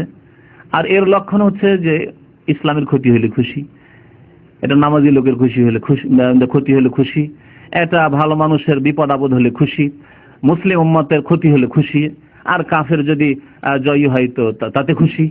এগুলো হচ্ছে মুনাফিক, আকীদার বিশ্বাসের মুনাফিকের লক্ষণ। জি। লিখেছেন মুহররমের 10 তারিখের সাথে কারবালার কি সম্পর্ক, সংক্ষেপে একটু। কারবালায় হোসেন রাদিয়াল্লাহু তাআলা আনহু শহীদ হয়েছিল এই তারিখে। আর এইরকম শাহাদাতের ঘটনা অনেক হয়েছে। সুতরাং এর জন্য আমাদের করণীয় কিছু নেই। 3 দিন শোক পালন রয়েছে, 3 দিন অনেক আগে পার হয়ে গেছে, তারপরে ইসলামে কারো শোক পালন করা নেই। এবং কারবালার শহীদের ঘটনা চাইতে নবী সাল্লাল্লাহু আলাইহি ওয়াসাল্লামের শাহাদাত অনেক বড়। নবী সাল্লাল্লাহু আলাইহি ওয়াসাল্লাম শহীদ হয়েছেন, আমরা অনেকে জানেন না। জানেন নবী করিম সাল্লাল্লাহু আলাইহি ওয়াসাল্লাম শহীদ হয়েছেন, জানেন না? জানেন না? কিসে শহীদ হয়েছেন? বিষে। ইহুদি যে খয়বরের সময় বিষ দিয়েছিল, নবী করিম সাল্লাল্লাহু আলাইহি ওয়াসাল্লাম তখন আল্লাহ পাক রব্বুল আলামিন যেহেতু তার রিসালাত এখনো কমপ্লিট হয়নি, মানব জাতি পর্যন্ত মেসেজ পৌঁছানো, এখন কোরআন নাজিল করে মানুষকে জানিয়ে দেওয়া এখনো শেষ হয়নি, আল্লাহ পাক তার খাস কুদরতে তাকে তখন রক্ষা করে দিলেন। কিন্তু নবী সাল্লাল্লাহু আলাইহি ওয়াসাল্লামের ইন্তেকালের সময় বারবার বলছেন নবী সাল্লাল্লাহু আলাইহি ওয়াসাল্লাম যে ওই যে 3 বছর আগে খয়বরে ওই ইহুদি মহিলা যে আমাকে বিষ দিয়েছিল, সেই বিষের আপনার এত মানে তার প্রখরতা ছিল এবং বিষের চাপে মনে হচ্ছে আমার সব সেরা উপসেরাগুলি ছিঁড়ে গেল। এবং তাতে রাসূলুল্লাহ সাল্লাল্লাহু আলাইহি ওয়াসাল্লাম শহীদ হয়েছেন। শাহাদাতের মর্যাদা অনেক উঁচু মর্যাদা, এই জন্য আল্লাহ পাক রব্বুল আলামিন তার রাসূল সাল্লাল্লাহু আলাইহি ওয়াসাল্লামকে শাহাদাতের মর্যাদা দিয়েছেন। আমাদের নবী ইহুদিদের হাতে শহীদ হয়েছেন। আর যদি আজকে কেউ ইহুদিদের সাথে, খ্রিস্টানদের সাথে বন্ধুত্ব করে, তাহলে তার কি অবস্থা? এক ভাই লিখেছেন কেউ যদি 6 মাস অথবা 1 বছর রাগ করে তার স্ত্রীর সাথে কথা না বলে তাহলে তালাক হয়ে যায়, ঠিক কি? স্ত্রীর সাথে রাগ করে কথা না বললে আল্লাহ পাক কোরআনে কারিমে বলেছেন 4 মাস, তার বেশি নয়। লিল্লাযিনা ইউলুনা মিন নিসাইহিম তারাব্বুসু 4 আশহুর। যারা ইলা করবে মানে শপথ করবে, এটা হচ্ছে শপথ করা যে তোমার সাথে কসম করে বলছি এতদিন কথা বলবো না, তাহলে 4 মাস ব্যাস। 4 মাস পরে আপনাকে 2 এর 1 করতে হবে। কিছু কিছু আবার আমাদের দেশের ভুল ফতোয়া দানকারী লোকেরা আছে যে 4 মাস রাখলে অটোমেটিক বিবি তালাক হয়ে যাবে। এই ফতোয়া ভুল, কিন্তু শুনে রাখেন ভালো করে, কারণ অনেকে মাদ্রাসা পড়া লোক আছেন ওই মানে ওই ঢুকে আছে, ভুল ফতোয়া ঢুকে আছে মগজে। 4 মাস পরে শরীয়তের বিধান হচ্ছে এখন তুমি একটা করো, হয় নিয়ে আসো ফিরিয়ে, কসম শেষ করো, নিয়ে আসো ফিরিয়ে, আর না হলে তালাক দাও। আর এইরকম ঝুলিয়ে রাখতে পারো না, 6 মাস ধরে কথাও বলবো না, কসম করে আছি, যোগাযোগ করবো না, না চলবে না। হ্যাঁ, 2 এর 1 করতে হবে, হয় ফিরাইতে হবে, না তালাক দিতে হবে 4 মাস পরে। বর্তমান যে কওমি মাদ্রাসাগুলো রয়েছে, এই শিক্ষা ব্যবস্থা কি আহলে সুন্নাত ওয়াল জামাতের মতো কিনা? আর যদি তা না হয় তাহলে বাচ্চাদেরকে ওইসব মাদ্রাসায় পড়ানো যাবে কি? কওমি মাদ্রাসা আমভাবে কি করে বলবো? তার মধ্যে কিছু ভালো মাদ্রাসা থাকতে পারে, কোরআন সুন্নাহর শিক্ষা থাকতে পারে, আর বেশ কিছু শিক্ষা আছে, কিন্তু অধিকাংশ সিলেবাসে ভেজাল ভরা আছে। তাওহীদের শিক্ষা নেই, আকীদার সহি আকীদার শিক্ষা নেই, এর অভাব। সহি জয়ীফ জাল হাদিসের কোনো শিক্ষা নেই, সেজন্য জাল হাদিস বয়ান করে তাদের আলেমরাও।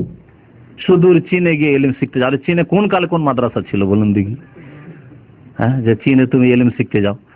তো এইসব শিক্ষা ওই সব মাদ্রাসা থেকে এসছে যেখানে হাদিসের সহি জয়ীফের কোনো যাচাই হয় না। যে নিজেকে চিনলো সে রবকে চিনলো, মান আরাফা নাফসু ফাকাদ আরাফা রাব্বাহু। মিথ্যা কথা, যাও কথা বলো। নিজেকে চিনলে রবকে চিনলো, তো নিজেকে তো অনেকে চেনে, বুদ্ধিমান গো, আল্লাহকে চিনতে পারলে নামাজি পড়তে পারলে না, তৌফিক হলো না। হ্যাঁ, তো এইরকম বহু হাদিস আছে। আউয়ালা মা খালাকাল্লাহু নূরি, প্রথম আমার নূর সৃষ্টি করলেন, জাল মিথ্যা কথা, কোন হাদিসের কিতাবে নাই, না সহিহ না যঈফ, জাল মিথ্যা কথা। সহিহ হাদিসে আউয়ালা মা খালাকাল্লাহুল কালাম, প্রথম আল্লাহ কলমকে সৃষ্টি করলেন আর তাকদীর লিখতে বললেন। তো এইরকম জাল কথাবার্তা পড়ায়, কারণ সেখানে ওই সিলেবাসে সহিহ যঈফ পড়াবার কোনো ব্যবস্থা নেই। সুতরাং সিলেবাসগুলি 50-100 বছর আগে, 150 বছর আগে, 200 বছর আগে ওই ইংরেজদের জামানায় তৈরি হয়েছে, তার সংস্করণের দরকার আছে। 10 বছর পর পর, 5 বছর পর পর স্কুল কলেজের সিলেবাস চেঞ্জ হয়, মডিফাইড হয়। আর মাদ্রাসার ওই রাখা আছে ফার্সি, তো ফার্সি, এখন ফার্সি পড়াবার কোন যুক্তি আছে? আমাদের নামা পয়লি ফার্সি, গোলেস্তা বুস্তা পড়েন না মাদ্রাসায়, কি কামে পড়েন ফার্সি? আর ফার্সি শোনাবেন আপনি, এতে ওয়াজে এসে বাঙালিদেরকে ফার্সি শোনাবেন? হ্যাঁ, বাঙালিদেরকে যারা আন্দোলন করলো উর্দুর বিরুদ্ধে, উর্দু সে মুঝে কুছ মিলে ইয়া না মিলে, ও ইয়ানি ও সেই মিলে जो আল্লাহ মিলে, কিছুই বুঝলেন না। কি দরকার? উর্দু ফার্সি ওইসব বাদ দিয়ে আপনি বাংলা থেকে সরাসরি যদি আরবি শিখতে চেষ্টা করতো, তো আমাদের বাঙালি আলেমরা আরো ভালো আলেম হইতো এবং অনেক কিছু লিখতে পারতো। অধিকাংশ আলেম বাংলার ইয়াতিম, আরবি কিছু বুঝে তো বাংলা বুঝে না, লা ইলাহা ইল্লাল্লাহ, না আরবির গভীর পণ্ডিত হইলো না বাংলারই পণ্ডিত হইতে পারলো, কোনো দিকের হইলো না। যার ফলে মোল্লার দৌড় মসজিদ কথাটি ওই ফিট হয়ে গেল, মসজিদে আমতি ছাড়ার কোনো কাজ করার যোগ্য থাকলো না। কিন্তু যদি ভালো আরবি শিখে আসতে পারে, একটা কোম্পানিতে মুদির হয়ে, ট্রান্সলেটর হয়ে, ম্যানেজমেন্টে এসে পাসপোর্টের দেখাশোনা, আরবিতে কোনটা লেখা আছে বাংলায় অনুবাদ করব, ইংলিশে অনুবাদ করব, এটা যদি করতে পারতো, আমাদের মৌলভী সাহেবগুলো যদি একটু নতুনত্ব নিয়ে আসতো, নতুনত্ব যদি নিয়ে আসতো সিলেবাসে, তাহলে মৌলভী সাহেবগুলো বেকার, বড় বড় কোম্পানিতে এসে ট্রান্সলেটর অথবা সেক্রেটারি, অফিস সেক্রেটারি, তারপরে ওই ম্যানেজমেন্টে, পাসপোর্টের বিভিন্ন কাজে লাগতে পারতো। ভালো কিছু মাদ্রাসা আছে আমি জানি, সেসব মাদ্রাসা থেকে এসে এরকম বেশ কিছু ছেলে যারা ভালো, ইংরেজিতে ভালো আর তার সাথে সাথে আরবিতে ভালো, তারা ভালো পোস্টে কাজ করছে। ওই মসজিদে কোথায় খুঁজতে হবে অথবা ক্লিন কোম্পানিতে, কোনো প্রয়োজন নেই। এইরকম যোগ্যতা তৈরি করার মতো ব্যবস্থা নেই। আর খামাখাই এমন কিছু তৈরি করলেন না, এদিকার হলে না ওইদিকার হলে এখন এসে একটা মসজিদ ধরতে হবে আর একটা গাড়ি কেনা না হয় মাদ্রাসা টিপ মারতে হবে। দেখেন এই অবস্থা হয়ে আছে। কেন এরকম অবস্থা হবে? মাদ্রাসায় পড়লাম, হয় এই ইলমের চর্চা করব, চর্চা করে মানুষকে দাওয়াত দেব আর আল্লাহ পাকের রিজিকের কোন রাস্তা খুলবেন, আর না হইলে দুনিয়ার সাথে তাল মিলিয়ে চলার জন্য, যাতে দুনিয়াকে উপেক্ষা করে থাকাও যাবে না, কারণ দুনিয়া করতেই হবে আপনাকে, একদিন না একদিন দুনিয়াতে নামতেই হবে, দিনকে ঠিক রেখে। সুতরাং মাদ্রাসার সিলেবাসগুলি যদি একটু চেঞ্জ করা হয়, কিছু যদি টেকনিক্যাল কিছু শিখিয়ে দেওয়া হয় এবং তার সাথে সাথে পড়াটা মডার্ন অ্যারাবিক, নতুন অ্যারাবিকগুলো একটু ভালো করে পড়া হয়। গ্রামারই পড়াইতে থেকে গেল আর আরবি ভাষায় বলতে পারেন না, মাদ্রাসা ফারেক হয়েছে আনাফি কালাম, এটা আরবি নাকি? আনাফি কালাম, শুদ্ধ আরবি শিখাইতে হবে। আরবির সাথে সৌদির সাথে শুদ্ধ আরবি মাদ্রাসা পড়ে এসে বলে না, ফিরু ফি এজি ফি সব এজি, আনা এজি আমতি এজি, আমতে এজি হবে না আন্তা তাজি হবে, হ্যাঁ, আর আনা এজি হবে না আনা আজি হবে, নাহানো এজি না নাহানো নাজি হবে। তো এগুলো জিনিসের কেন তামিজ এলো না? এই জন্য যে ভালো করে পড়া হয়নি। তাহলে সুতরাং সিলেবাসের অবশ্যই কি আছে, মানে কাটছাঁট করার প্রয়োজন আছে, কিছু ভালোগুলি রাখতে হবে আর তার মধ্যে কিছু সংযোজন করতে হবে ভালো জিনিস, যাতে আমাদের ছেলেরা মাদ্রাসা পড়ে বেকার না থাকে, মাদ্রাসা ছেড়ে দিনও করতে পারে আর দুনিয়াও করতে পারে। এক ভাই লিখেছেন যে আমি তাবলীগ জামাতের সাথে জড়িত ছিলাম, কিন্তু এখন আর করি না। এখন আরেক তাবলীগ ভাই আমাকে বলেছে যে সূরা ইয়াসিনের একটি আয়াত রয়েছে যেখানে আল্লাহ তাআলা বলেছেন তোমরা তাদের অনুসরণ করো যারা কোনো বিনিময় গ্রহণ করে না। এই সম্পর্কে আমি তাকে কি জবাব দেব?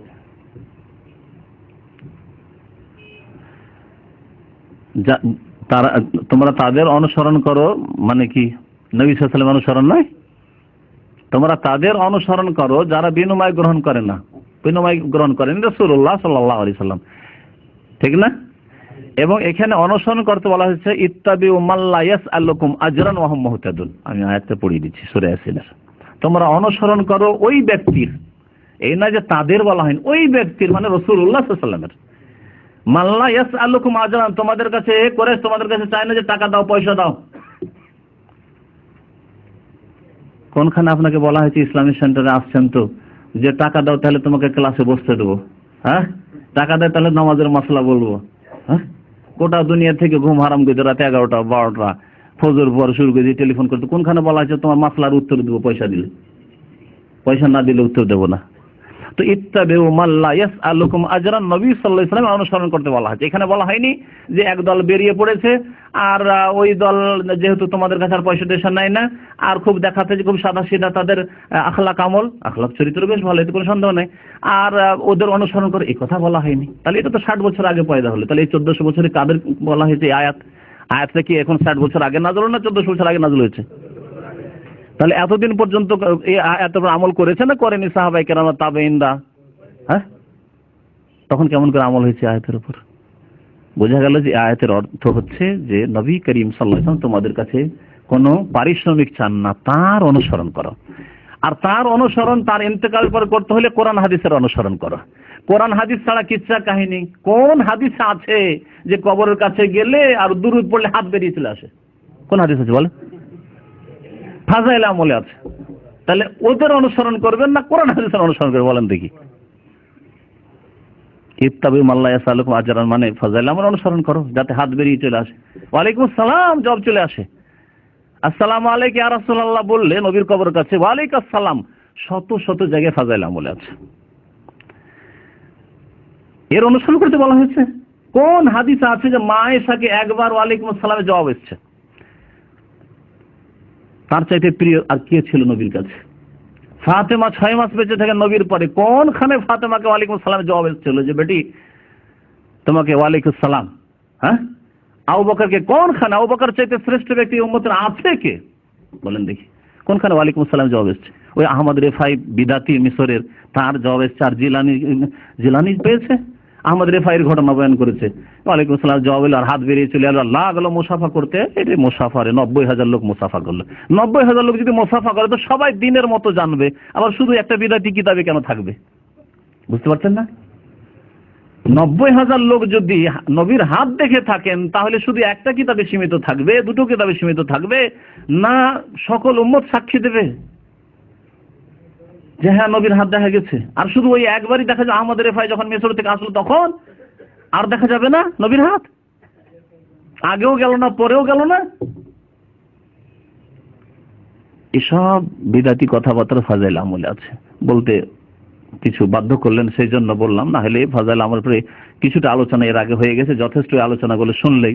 কথা হচ্ছে, উদ্দেশ্য হচ্ছে সংশোধন করা। ইত্তাবিউ মাল্লা ইয়াসআলুকুম আজরান, অর্থাৎ নবী করিম সাল্লাল্লাহু আলাইহি ওয়াসাল্লামের অনুসরণ করো। কে আপনাকে বলছে যে আমার মতো কোনো ব্যক্তির বা অন্য কোনো ব্যক্তির অনুসরণ করে? কখনো বলি না। তবে আমাদের মতো যে কোনো ব্যক্তির কাছে কোরআন এবং হাদিসের কথা যদি শিখতে পান, যে এখানে নির্ভেজাল কোরআন হাদিসের কথা, যে কোনো জায়গায় যাবেন ওখানে শিখবেন। নির্ভেজাল কথাবার্তা, ভেজাল নয়, নির্ভেজাল কথাবার্তা যেখানে পারবেন শিখবেন। আল্লাহ পাক বিবেক দিয়েছেন, তার সাথে সাথে পড়বেন এবং নবীর রাস্তায় চলার জন্য আল্লাহ পাকের কাছে দোয়া করবেন, আল্লাহ আমাকে নবীর রাস্তায় চালাও। আমি আব্দুল্লাহ রাস্তায় চলতে চাই না, আব্দুর রহমানের রাস্তায় চলতে চাই না, ইলিয়াস সাহেবের রাস্তায় চলতে চাই না, আর মতিউর রহমান রাস্তায় চলতে চাই না, আর অমুক তমুকের রাস্তায় চলতে চাই না। আমি চলতে চাই নবীর রাস্তায়। তোমার নবীর কলিমা পড়েছি। আল্লাহ ইহদিনাস সিরাতাল মুস্তাকিম দোয়া করেন, আল্লাহ তৌফিক দেয় কিনা দেখেন। আল্লাহ পাক অবশ্যই তৌফিক দেবেন। সে বলছে কেউ যদি কারো যদি হাওয়া খারিজ হয় আর তাতে শব্দ না হয় এবং গন্ধ না থাকে তাহলে তার ওযু বা তাহার ভঙ্গ হয় না। এই তথ্য কোন হাদিসের গ্রন্থে আছে এবং সেই হাদিসের নাম বলেন? এরকম তথ্য কে বলেছে আপনাকে যে কারো যদি হাওয়া খারিজ হয়, হ্যাঁ, আর গন্ধ হলো না আর শব্দ হলো না, তাহলে ও হাওয়া খারিজ হওয়ার ইয়াকিন থাকে তাহলে হবে, কিন্তু সন্দেহের উপর আমল করতে হবে না বলা হয়েছে। হাদিস আছে লা ইয়ানসারিফ হাত্তা ইয়াসমা সাওতান আও ইয়াজিদু রিহান। হাদিসের খবর রাখেন, শুনেন হাদিস। অতক্ষণ ফিরবে না, সন্দেহ সন্দেহ লাগছে যে পেটটা আমার গ্যাস গ্যাস করছে আর ফুসফুস করছে, কিছু বের হলো না, আওয়াজও শুনতে পেলেন না, আর কোনো গন্ধ পেলেন না, তার আর অন্তরে ইয়াকিনও হয় না, তখন বলা হচ্ছে না তুমি নামাজ চালিয়ে যাও। কিন্তু যখন দেখবেন যে না আমার আওয়াজ হয়নি, গন্ধ হয়নি, কারণ হয়তো পায়খানা কষ্টকাঠিন্য না থাকলে পায়খানাতে গন্ধ হবে না হয়তো, কিন্তু আপনার ইয়াকিন হচ্ছে যে না অবশ্যই হাওয়া খারিজ, তাহলে খারিজ হয়ে গেছে। কিন্তু যখন সন্দেহে পড়ে আছেন, ওয়াসওয়াসা, তখন বলা হয়েছে শয়তানের ওয়াসওয়াসার অনুসরণ করিও না। বুঝতে পেরেছেন? এই হচ্ছে উদ্দেশ্য। নিশ্চিত হবে, এক কথা নিশ্চিত হইতে হবে যে আমার ওযু নষ্ট হয়ে গেছে, তখন নামাজ ছাড়বেন। আর যতক্ষণ নিশ্চিত হননি, সন্দেহ কি জানি মনে হয়েছে যে কি হইলো না হইলো, তাহলে আপনি নামাজ ছাড়িয়েন না। এটা হচ্ছে ওই হাদিসের অর্থ। হাদিসের তাফসীর ব্যাখ্যা না বুঝে যদি আপনি ব্যাখ্যা করেন তবে মদিনার কবরস্থানে বাড়িতে কারো যদি দাফন করা হয় তাহলে সেখানে কি আযাব হবে না? মদিনার বেশ কিছু ফজিলত আছে, তার মধ্যে যদি নেক আমল করার লোক হয় তাহলে আশা করা যায় যে ইনশাআল্লাহ সম্মানিত আল্লাহ পাকের কাছে, কিন্তু বেআমল লোকের জন্য নয়। বেনামাজি, 4 ওয়াক্ত নামাজি, ফজর পড়তো না, আর মদিনায় মাফ হয়ে যাবে। মক্কাতে তো মাফ হলো না আবু জাহল আবু লাহাব, তাই না? আব্দুল্লাহ বিন উবাই মুনাফিকের দাফন কোথায় হয়েছে? মদিনায় হয়েছে। আর আল্লাহ কোরআনে কি বলছেন? ফিদ্দারকিল আসফালি মিনান নার, জাহান্নামের নিম্ন স্তরে ওই আব্দুল্লাহ বিন উবাই মুনাফিক থাকবে। তাহলে আসল বিষয় এই না যে আমার মদিনায় মরলেই বেশি ভাগ্যবান হয়ে যাব, নেক আমলের সাথে মরতে হবে। 5 ওয়াক্ত নামাজে কোনো ত্রুটি নেই, রোজায় কোনোদিন ত্রুটি নেই, হজ ফরজ হওয়ার সাথে সাথে হজ করে ফেলেছেন, হারাম খান না, হারাম দেখেন না, হারাম শোনেন না, আলহামদুলিল্লাহ আপনি ইনশাআল্লাহ তাআলা যদি তার সাথে সাথে মদিনায় মওত হয়ে যায় তো ভাগ্যবান। হ্যাঁ, তার সাথে সাথে উপরন্তু যদি মদিনায় মওত হয়ে যায় তো সে সৎ লোকের, ভালো মানুষের, তাহলে ইনশাআল্লাহ তাআলা ভাগ্যবান। জি, সাল্লাল্লাহু নবিয়ানা মুহাম্মদ ওয়া আলা আলিহি ওয়া সাহবিহি আজমাইন। সময় শেষ হতে যাচ্ছে। দোয়া চেয়েছেন আমাদের কয়েক ভাই, দোয়া চেয়েছেন, অপারেশন করেছেন, কেউ আরো অসুস্থ আছেন। আল্লাহ পাক যেন শিফা দান করেন তাদেরকে, আল্লাহ পাক রব্বুল যেন গুনাহ খাতা মাফ করেন, আল্লাহ পাক আমাদের রোগের আরোগ্য দান করেন।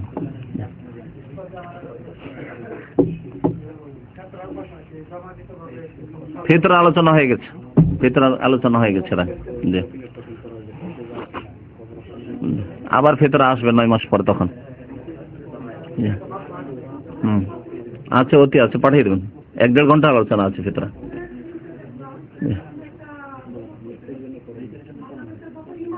হ্যাঁ হ্যাঁ হ্যাঁ হ্যাঁ হ্যাঁ